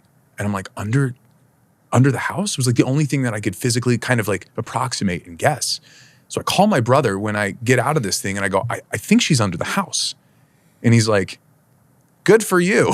And I was like, no, really, try this. Go look, can you check the deck? There's like a couple of entrances, but I closed all of them off. And he goes outside and he goes, oh dude, we had a storm. The entrance is wide open. And I was like, no shit, okay. Crawl under there, see if you can see anything. And we had a, pretty tight entrance. And so he's sitting there, he's like, maybe she's in there, I don't really know. So I call Critter Control. At this point, it's like 4 a.m. in Austria. This has been an ongoing thing, like all day. Critter Control comes out to the house, Army crawls underneath the thing. The footprint is like the size of the house. It's just big open space. He crawls. He's getting in there, working a way around. There she was. Of course. She was literally there, like concrete, up against the dirt. Now, people will hear this and go, oh, whatever, it's your mind's eye, you're imagining it. But if you're open to the idea, which is kind of the whole thesis of my show, which is that there are things outside of your bubble of things you know, and they're there whether you're aware of it or not. They work really, really good for people that use them, and they still work really good for people that use them, even if you don't use them. This is how, we were able to get forward information on the Russian submarine program in the 80s because of a remote viewing unit by I think it was either CIA or DIA. I can't remember which one it was. But we were able to, remote viewing is like a very real thing. And anyone that doesn't hold space for it, like I get it. I freaking get it. Because the name sounds crazy. Yeah. Really what it is getting really in tune with something and allowing yourself to connect. And that's it. But when you call it remote viewing, it sounds complicated. And it sounds like this hard thing you need to learn. And they might have done that on purpose. Coordinate remote viewing is also really insane. That's even more complicated sounding. Yeah. Yeah, and we've gone through extensive, like one training was $160,000. My wife and I were able to sit in it for 4 days. We were helping produce the event, so we got to be bonused into it. We didn't pay that. But we were able to understand that you, at a very high level, have to hold space. That Stanford Research Institute got a $150 million grant from the federal government, I think from CIA, because they found out that the Chinese and the Russians took this very seriously and were potentially already using it against us in the 70s and in the 80s. So Stanford Research, I think it was 50 million, not 150 million. So they went to validate whether or not this was possible. Can you really, in a random ass building, in Langley, go and see something in Sochi, Russia? And so they were able to test it over and over and over again, come up with a prescriptive formula to actually go, yes, it's a repeatable process. Depending on the remote viewer, it's got like a 60 to 70% accuracy rating, which is kind of why, it's not something maybe that's pontificated all the time, but they were able to identify cartel members. They were able to identify how bombs on planes were sourced and made, who put them on there. There's some insane stories when you really start cracking into it. And all of it points to we are so much more capable as a species than we have allowed ourselves to believe. And what we've been told. And so the second you cut out all of that, all of those inputs that tell you, you're like this, dude. You're a bug on planet Earth. The powers that be will never let you be. If you remove all that shit, you might find out that you're destined for greatness, Yes. not because of who your mom was or because of the lack of crimes or problems or friendships you burned, just because innately you as a Homo sapien, a species with a brain, you might be able to do unbelievable things. The only limit is you. And this is what I've lived my whole life. You're speaking my lingo, my language. I mean, we are so powerful, every single one of us, the things we can do. No matter what direction you decide to take this, it's a possibility. Anybody listening at this point, they're looking for something. I mean, it's a big question is that, are you going to allow yourself to use the power? Have you seen that show, The Institute, that came out? No. It's crazy. They find these kids that are like geniuses and they steal them. And they live somewhere, and then they create a whole world that it's nuts. What? You seen this? No, but I said that theory in my Justin Cross episode. And then they get them all together, and they tie them together, and they basically make them be able to use their brain power to actually change and alter things in the world. There's another crazy movie, Berg. It was called Harrison Bergeron. Okay. So Harrison Bergeron, it is first off, I'll send you a copy of this. You can't find it on anywhere. I found it on YouTube, like on one of those probably Russian servers. You know what I'm saying? I probably shouldn't say Russian server out loud. But I found it online. And what was interesting about it is the movie is all about, this is what's crazy. It was filmed in probably the 90s. They pull this guy out of his life, and then they move him, you wouldn't believe it, to this little place where all the smartest people live, and they convince an entire population of people that being average is good, and then above average people need to be removed, and it's not good. There's no Michael Jordans, there's no Mike Tysons, there's nothing that's not good. We need everyone to be the same and everyone to be equal. And the coolest part about it in the thing, and I'm not saying this cool, I'm making a joke right now, is they're like, hey, let's go pick who's going to be the president of the United States. Grab a phone book, pick a random number. And they call the person up. They let them know that they're going to be the president or the governor or whatever it's going to be. And the entire world they live in is a movie and studio and a newscasting thing. So the most powerful company in the world is the media and the news. So the whole thing is about TVs in this one room that controls everybody's mind, which controls the TVs, the things that they watch. And their brains are designed that if they get too much ambition, they're toned down. And you're not allowed to have a lot of ambition. So it is fascinating. You should watch this. It is, you guys, I mean, you're flying. I'll give it to you. Watch it. You're going to be like, everything that we've been through and things that you believe, it will literally have spoken. It's from the book he wrote. And I never read the book, but it was one of those fascinating things ever. And it's funny that it's easy for me to actually believe that we're gonna shift perspective because I know how powerful it worked. I mean, when 2020 hit, I'm like, okay, there's like what's really happening, and then there's like what they're doing. The two things can't happen at once. There's some real stuff, and then like how they play it. And I'm like, okay, I teach this stuff. I understand how this works. I understand exactly what they're doing. Get people to not congregate, get them not around each other, get them scared of each other, whatever. And then we have people in fear, and people in fear are the people that's easiest to control. And it worked. I mean, the depth of how some people got Pfizer tattoos. Because when the conversation shifted from huddle in place, we're all going to die, to we have a solution. It is a pharmaceutical intervention, untested, rolled out from the masses. We may federally mandate it. Go ahead and do it. People were like, yeah, I'm not so sure about that. You can't federally mandate a medical intervention for me. I'm going to pause. I would like a little more research. That was me. It's probably you. And then there were people that looked at this as the solution to the chaos, or looked at it as those people that like watch Fox News or whatever the characterization of it is. It's like those people are resisting it. Therefore, I must swing in the opposite direction to show my conviction. Which both are dangerous. Yeah, that's fair. It really is. To be totally fair, like both sides of these things have great points. And both sides of them have insane ideas. We're going to talk about both sides of the aisle, whatever. But it's like to have somebody go as far as like, I'm going to genuflect my values here by getting a pharmaceutical company's logo as a tattoo. I was like, this PSYOP is good. This is really impressive. It was good. Yeah, that's impressive. And when people are PSYOP, they think it's like this like really well thought out thing. Sometimes it's like, this thing's working. Let's just double down on it. It's not like, sometimes the silliest little thing in the world is like, I didn't really expect that to work. It's working. Let's just keep doing it. PSYOPs have been in play ever since there's been war. Yeah. And a psyop isn't like, oh, there's these frequencies that'll come out of the TV, which is a thing. It's the patent for the original TV. It is a mind control device. If you look at the patent for the television, I think in the 1940s, the 50s, it is, it's to get you into a different brainwave state so that you are more susceptible to advertisements. You have a higher probability, your filters are like, I'm rejecting that, your walls are down. But if people understand that leaflets were dropped all throughout all conflicts, throughout all wars, down to World War I. It's over, give up. Come out to this spot at this day, at this time with your rifle held up. We're going to meet you there. PSYOPs are just like it's a psychological operation. And every government, every country, every branch of every armed forces has a psychological. My cousin works at one. I'm just going to say, my cousin literally works on the online PSYOPs division. I can't say which branch. But it's just like, he gets a pay stub for doing this. And people are like, oh, that's crazy. I'm like, I'm sorry it's real and that sounds crazy to you. But sometimes crazy things are real. I mean, a lot of times crazy things are real. A lot of times. I mean, think about it. I mean, I'm a firm believer that everything we believe isn't true. And that's some crazy thing. Like, I believe all beliefs are lies. I believe everything we believe isn't true. That's some crazy thought. Now I'm going to go there with this. Okay, what were you supposed to do with that? Well, here's what you do with that. Nothing's true. What's your name? Brady. Not true. Yes, it is.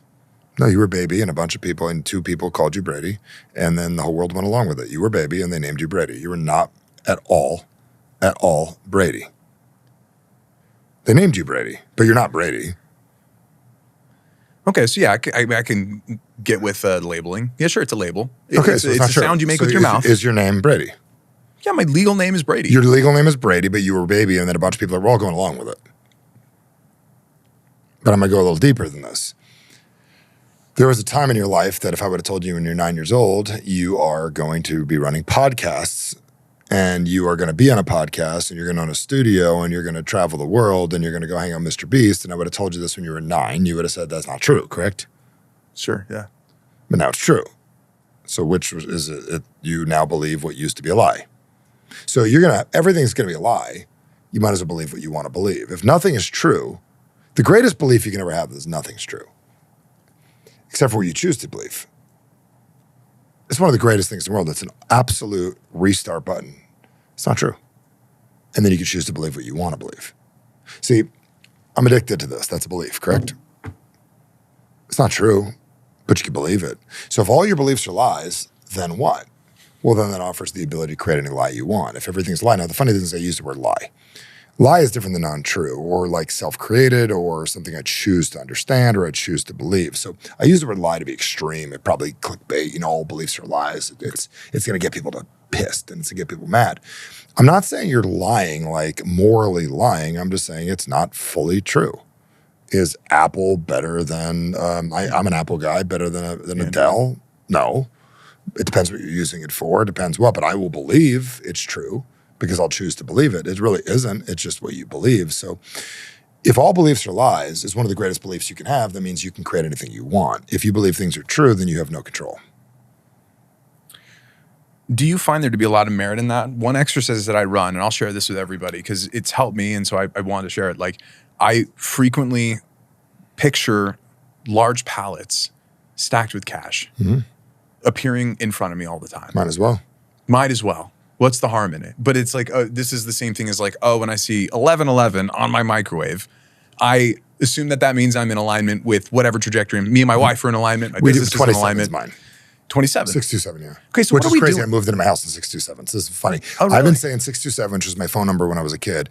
I say at my event a couple years ago, I got him to relax, got him to 627. I started seeing it everywhere. In Vegas, Tara and I have won a lot of money on 27. It shows up all the time. Like when I mean 627, like I'm talking, I see it all the time. I'm like, I got behind an event and I needed to catch up and we ended at 627. And then we moved into our new house on literally June 27th. So is this pattern recognition, or are we overly indexing on just some sort of thing that probabilistically appears over and over again, and we're choosing to apply meaning to that? I'm making it work for me. Okay. I'm just giving me confidence. I'm acting like I'm in control of something. Maybe I am, maybe I'm not. I have no idea. I have a belief that every time I go to the airport, I'm going to run into somebody and potentially do business. I don't think I've been to the airport. That's a great program. So, dude, this is nuts. And I understand why it works. I'll go to the airport, and I've been saying for years, first thing I said is I'll never sit in the back of the plane again. I've been sitting first class unless I absolutely have to for That's the safest plane 15 years, I'm right? just saying. But what happens is I say I'm always going to meet someone I know. I will literally sit down with someone I know, someone will be in front of me I know, I'll meet somebody in the lounge. The difference is eventually you sit in enough places, you get around enough people that you're going to eventually run into people. It's probably a probability thing there. But literally, I travel, well, Tara and I will travel, or my Mike will travel, or Deborah and I. There is not a time where I do not go somewhere. We went the other day to look at a hotel, and while we were there, the dude from my high school that I haven't seen in 30 years runs the front desk of a place here in Arizona. Like, I have it so locked that I will, everywhere that I go, I will run into somebody that I needed to see that I knew already. Everywhere I go. It is programmed. I have evidence to back it up, and I will find it. And I just made that be true. Maybe other people are oblivious. When I say made it be true, I'm talking like to a degree that I sat next to a dude in a plane, and like, I'm like, oh, dude, really cool, man. I feel like I know you. And then I'll go like save his number on my phone, and I knew him 15 years ago. I already had it. Crazy. And I already had it. And and the reason I'm saying this is the power that all of us have. Like, I picked that one that I say it. I was leaving. Do you know Natalie Jill? Sort of locally here. She's got big influence following. You guys should know each other. Okay. I run into her at the airport, and then her husband is part of one of our communities, and I'm leaving. We fly into JSX, and we're coming back, and he's sitting outside picking her up. He goes, yep, you always run into someone at the airport. You ran into me. Like, he remembered it. So perception, 2 ways to change your life. 1 is change your actions. 2 is change your perceptions. I literally perceive that that's how my life works, and then I am so good at influencing them to perceive, so now you believe it for me. So then you run around and go, dude, do you know what I love about Michael Bernoff? Every time he goes to the airport, runs into people. Mike, I ran into him he was on the plane 3 seats ahead of me, he was sleeping. I woke him up and scared the hell out of him. Hilarious. So Jeremy Minor was sitting next to me on the plane. We ran into each other at the thing. So I make my life work for me. Don't know how we got there, but that's something I think everyone can do. It works. It works. And if you haven't done it, it sounds ridiculous. Sounds a little retarded. I have believed, before I knew what I was doing, I just told myself this. I was like, I'm just like always healthy. I almost never get sick. I'm always healthy. I wouldn't say never get sick. Always healthy. I know. The qualifier, I realized that it's the embedded suggestion now. Skip that shit. But then I was like, I have a strong back. And, in my family, my dad's side of the family, there's a predisposition for pretty bad backs. And so I was like, I don't want that. And so I always told myself I have a strong back. Yeah. And I would work out to validate that. Because you can sit there and like wish it. You should also go then and you gotta take the action. You got to do something about it. You got to go to the airport, Oh, no, it doesn't work when you're not at the airport. Yeah. How about that? William has a belief where he's like, every time I eat sushi, I make money. And I was like, okay. I've been to sushi with him too. Yeah. And then you see his phone go off. Yeah. And it's another payment and another payment. Yep. That belief is so ironclad. And then we found out that there was like toxicity in salmon. There's a whole thing, so we stopped going to sushi. So then he had to shift it to something else, like we did Korean barbecue, and then I just watched his phone, ding, new payment. It's like these programs are easy to dismiss because it sounds insane. It's stupid sounding. It's ridiculous. But if you tried it for a while, and even if you just did it as like a funsy experiment, like, oh, these dorks on a podcast, like, I'll try it.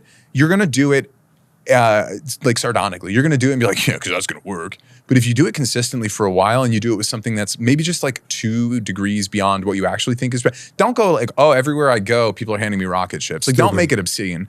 But you can make it in this sort of like, everywhere I go, I'd make people feel a little bit better about themselves. Easy one, right? Or everywhere I go, I find that like I run into a lot of green lights. There's small things like that, or I'll look at that as a confirmation bias. What does that do for me? What does seeing 11:11 on the microwave like really do for me? I don't know, but I choose to get something out of it, and otherwise that exchange could have just been neutral. It didn't mean anything. You made it mean something that worked for you. I just make life work for me. So that's the funny thing is I just literally make everything work for me. Everything. I have a superhuman protocol that I teach. Superhuman is one of our classes. And it's about teaching people how to make their life work for them, meaning like every single little thing. Every little thing that we do is there, and I created it, and I needed that, and I wanted that, and that's wonderful. What good is this? Like, you get frustrated. I wonder why I needed this today. I mean, I'm talking the friggin', you get in that car accident. Man, I wonder why I needed this. It's not easy, but it's powerful. So this is how it all begins. Instead of saying that's crazy, I say that's how it works. So he goes, dude, it's so crazy. Like, I know how I met you. You and your wife walked in. I'm at that event. We're in the back of that room. I know exactly meeting you. That's how it works. I don't say that's crazy that we're here today. Oh, it's crazy that I meet you at an event and months later we're on a podcast. No, that's how it works. Just in the languaging allows the possibility. That's crazy, makes me avoid it. That's Boom. good. We got to start right there. So when people go, oh, dude, I cannot believe you walked up to that roulette table, put down $100 on 27 and walked away with $3,500. Of course I did, because that's how it works for me. Oh, I'm taking that. Dude, when I mean to a degree, that's how it works. That's how it works when it works. And when it doesn't work, it doesn't work. I know when I'm playing hockey, I'm not playing while I'm doing that. Got it. Turn it on. Let's go. It's a different game. I'll be in the middle of an event and things are not going the way I want them to. Got it. Lost focus. Lost focus. It's time to bring the focus back. Not focus on them, focus on the most important thing. Most people want to look good. I want to make an impact. Two different programs. So when I'm working with people, I always say the statement to myself is like, okay, not what do I need to say? How do I want them to respond, or how do I want them to feel? What do I want to have happen now? It's a great question. Not what should I do? What do I want to have happen? When I eat food, it's not like, hey, what do I want to eat? What do I want to have happen? How do I want to feel? Because if you say, what do I want to eat? You know what the fuck you're going to eat. I don't know what the hell you're going to eat. How do I want to feel? It's very different. Am I correct? Yeah, absolutely. Totally different meal. Yeah, it's more qualifiable. Well, think about it. If you say, what do I want? I don't know. But if I said, how do I want to feel? What do I want to experience? That's the difference. So I will tell you, give it a shot. I mean, you'd be amazed. I set up rules for myself that really work well, like little teeny things that make my life easy. I want it to work well. Things just work out for me. I used to hear people say that, and I thought they were so annoying. And then I realized, wait a second, they're working out for them. I'm going to give that a shot. You can see this too, like if you know people that are unbelievably negative, like the inverse is true. And it's sometimes easier to like put your head around this and be like, okay, I can kind of see where this is going. If you look at someone that is constantly complaining, like every interaction, they're looking for a way to like assume the worst about that person or be like, this is why this always happens to me. Everything goes wrong. It's always to me. It's like you see that. And then what they do, it's just like the spotlight. I got this new car. I'm seeing it everywhere. I got a Tesla. I'm seeing Teslas everywhere. It's the same thing. It's just not to your benefit. Yep. And I know people like that. I've had to distance myself from people like that because I was so bought in on this thing, and it feels so like woozy and like silly until it started working. And I was like, dude, I don't know what to tell you. I can lead you to water. I cannot make you drink. Unless you put salt in their mouth, then they'll drink. That's hilarious. But you really see this like most evident in people that are chronically negative. Because if they're chronically, first off, you don't want to be around them. They're good at attracting too. Yeah. They attract more negative. It works stronger attraction? Dude, look at this. Okay, so the guy that complains attracts problems. The guy with possibility, well, yes, it is stronger. So because the mind wants to avoid all things that are going to potentially create problems, because it's a really good idea to avoid problems. I mean, it's smart. It's an evolutionary adaptation. It's a really good idea. Like, dude, that's bad, avoid it. You will notice it, and then you'll bring it up, and you'll complain about it, and you'll attract more of it. So I believe in 10-1. This is my belief. I believe every positive thought is one step forward. I believe every negative thought is 10 steps backwards. So I just believe that. So if I watch 10 minutes of a negative show, I take 100 steps backwards. I watch 10 minutes of a positive show, I get 10 steps forwards. I'm behind 90 steps right off the bat.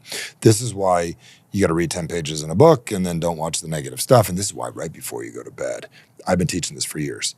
This thing, airplane mode, off to the side. Yellow book light, physical book, don't read a Kindle at night before bed. What you do and think about prior to going to bed will live in your unconscious mind for the 8 to 10 hours or 6 hours that you're sleeping. It'll be more powerful than anything you do in your waking moments. So whatever you think about prior to bed, worry, concern, doubt, worry lives in your mind. Possibilities, stacks of cash, whatever it is, will live in your mind. I'm not saying you're going to get it. I'm just going to say while you're sleeping, it's recycling and circling your brain, and it leaves the remnants in the morning. So give it a shot for a couple of days. I always tell everyone, I use a must board, this little board. I write down a little marker before bed. Must, makes you stronger today. While I'm sleeping, find a way to wake up with energy. It's not a big command. Tomorrow's plan, find a way to help a few people. Use your language to make a difference in people's lives. I'll succeed before the morning begins. I'll wake up with energy. If I don't have it, I'll find it. I'm just saying I play to win. It's a whole different level of play.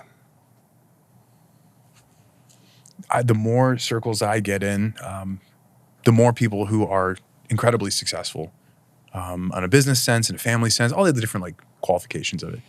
The more I realize they all think this way. Yeah.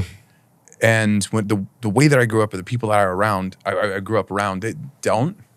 Not because it's like, this is not like some sort of like measurement or condemnation. It's just like typically when your life reflects a certain thing, it's because of the patterns that you're running. If your certain economic status is only hitting here, or you top out, or you run into this thing, or you're just kind of like, yeah, it's just who we are.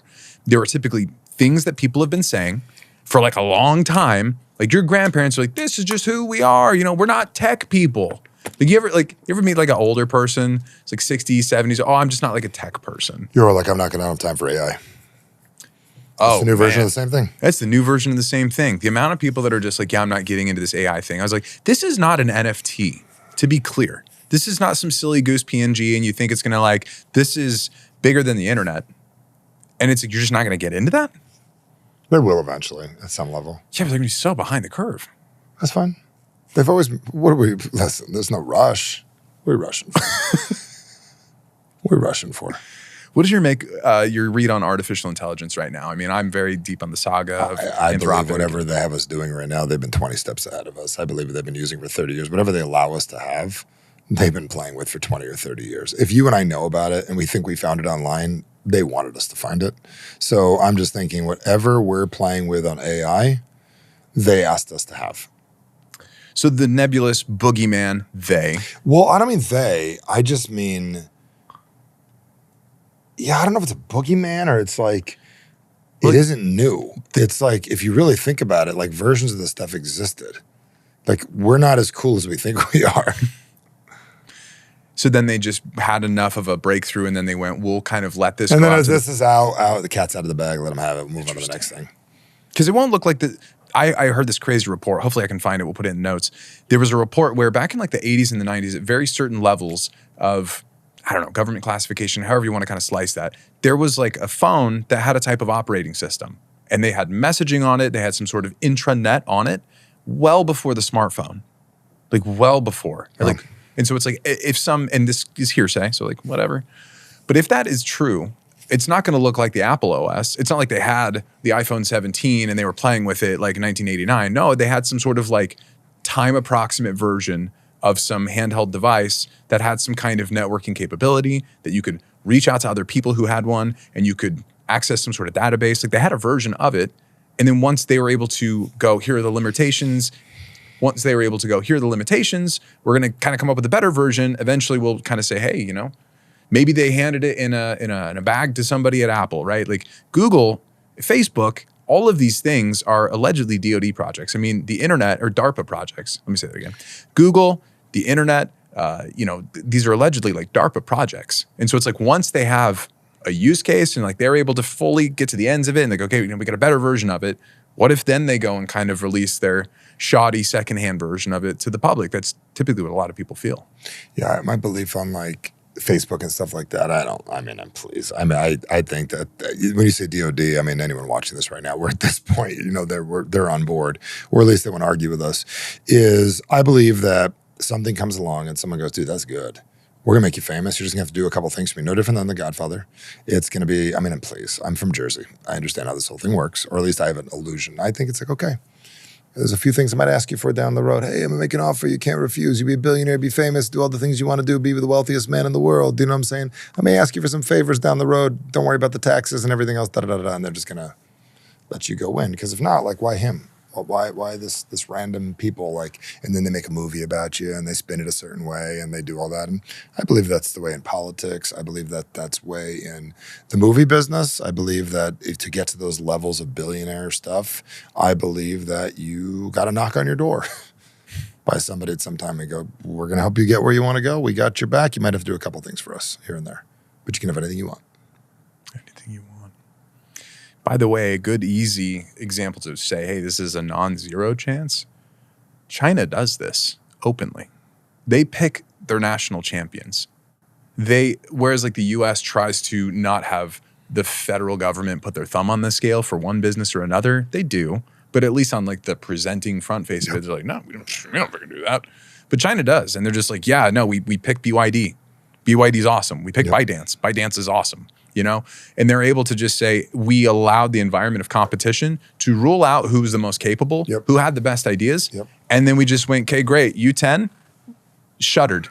You're gonna go work for this one now. So it's like 10 different companies. One of them proves to be truly exceptional. The other 9 just get rolled up into it. And I didn't even know about this, but this is what I'm saying. They do it openly. You know, this is how, because it's like, look, the private sector, when you really let it work, you've got the magical hand of the free market.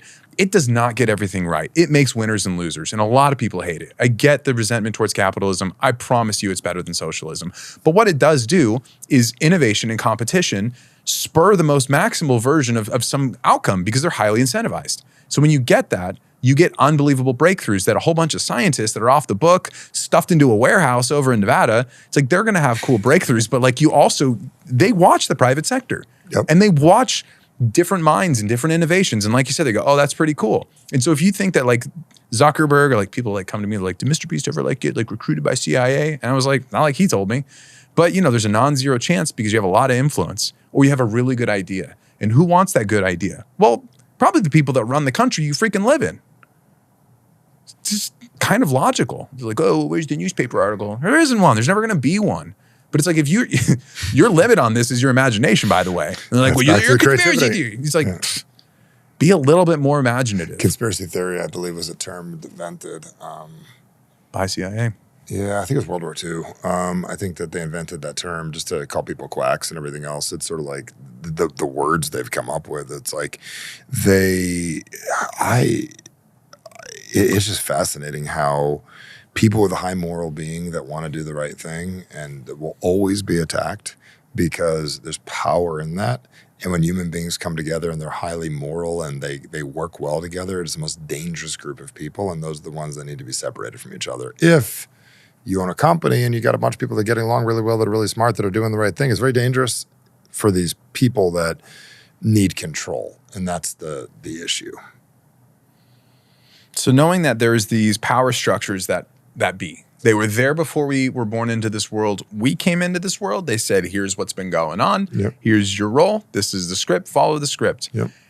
What is one thing that you would say to people to try and grab some corner of their life if it feels a little out of control so that they can start living a more fulfilling life?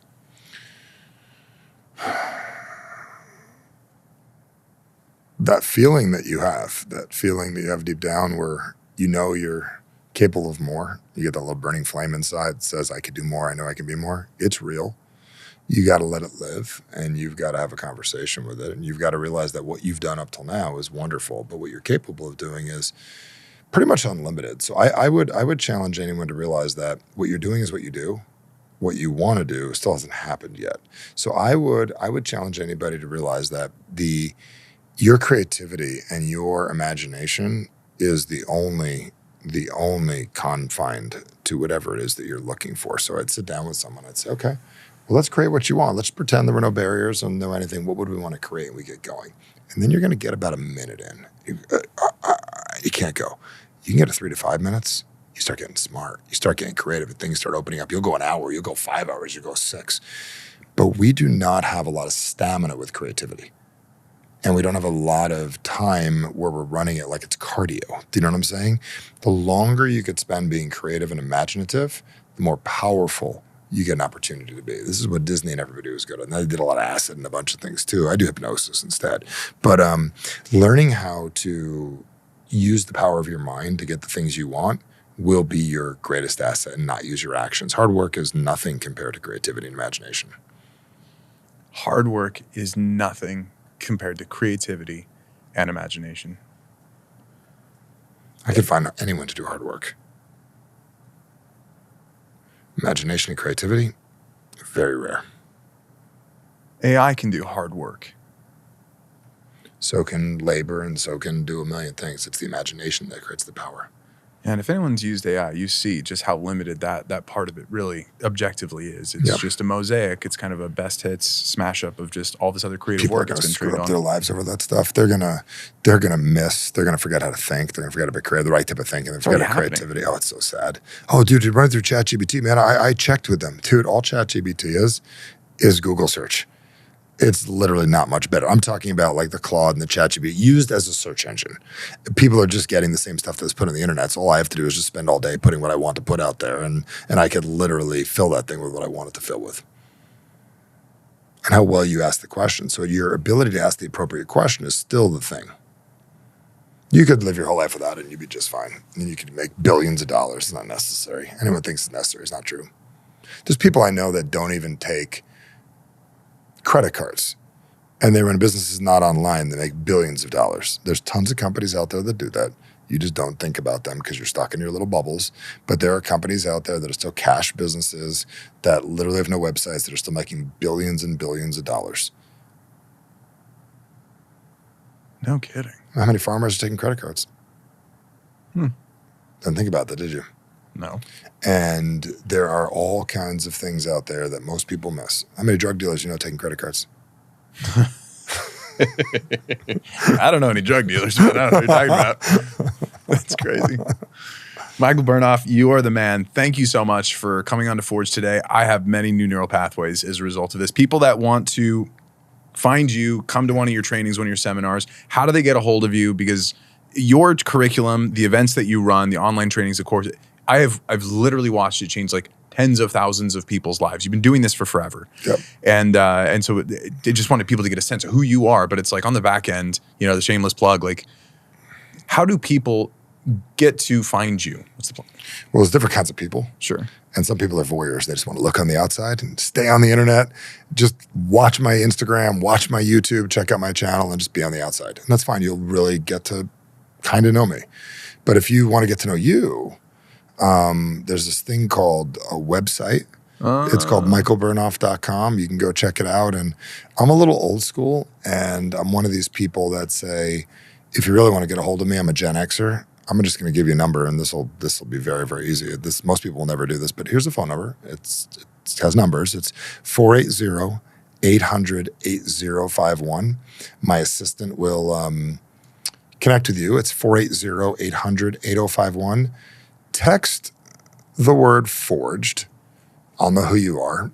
Just text me. It's not an autoresponder, and then literally my team will know where you came from. And let's chat if you want to take a class or a course and work with me. If not, just check out the web. When you're ready to do something, like pick up the freaking phone. I'm old school. And let's chat and let's figure it out. But if you want to learn how to use this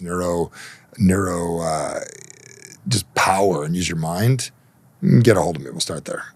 Yeah, the human interactive technology that you've developed, it is so freaking cool, man.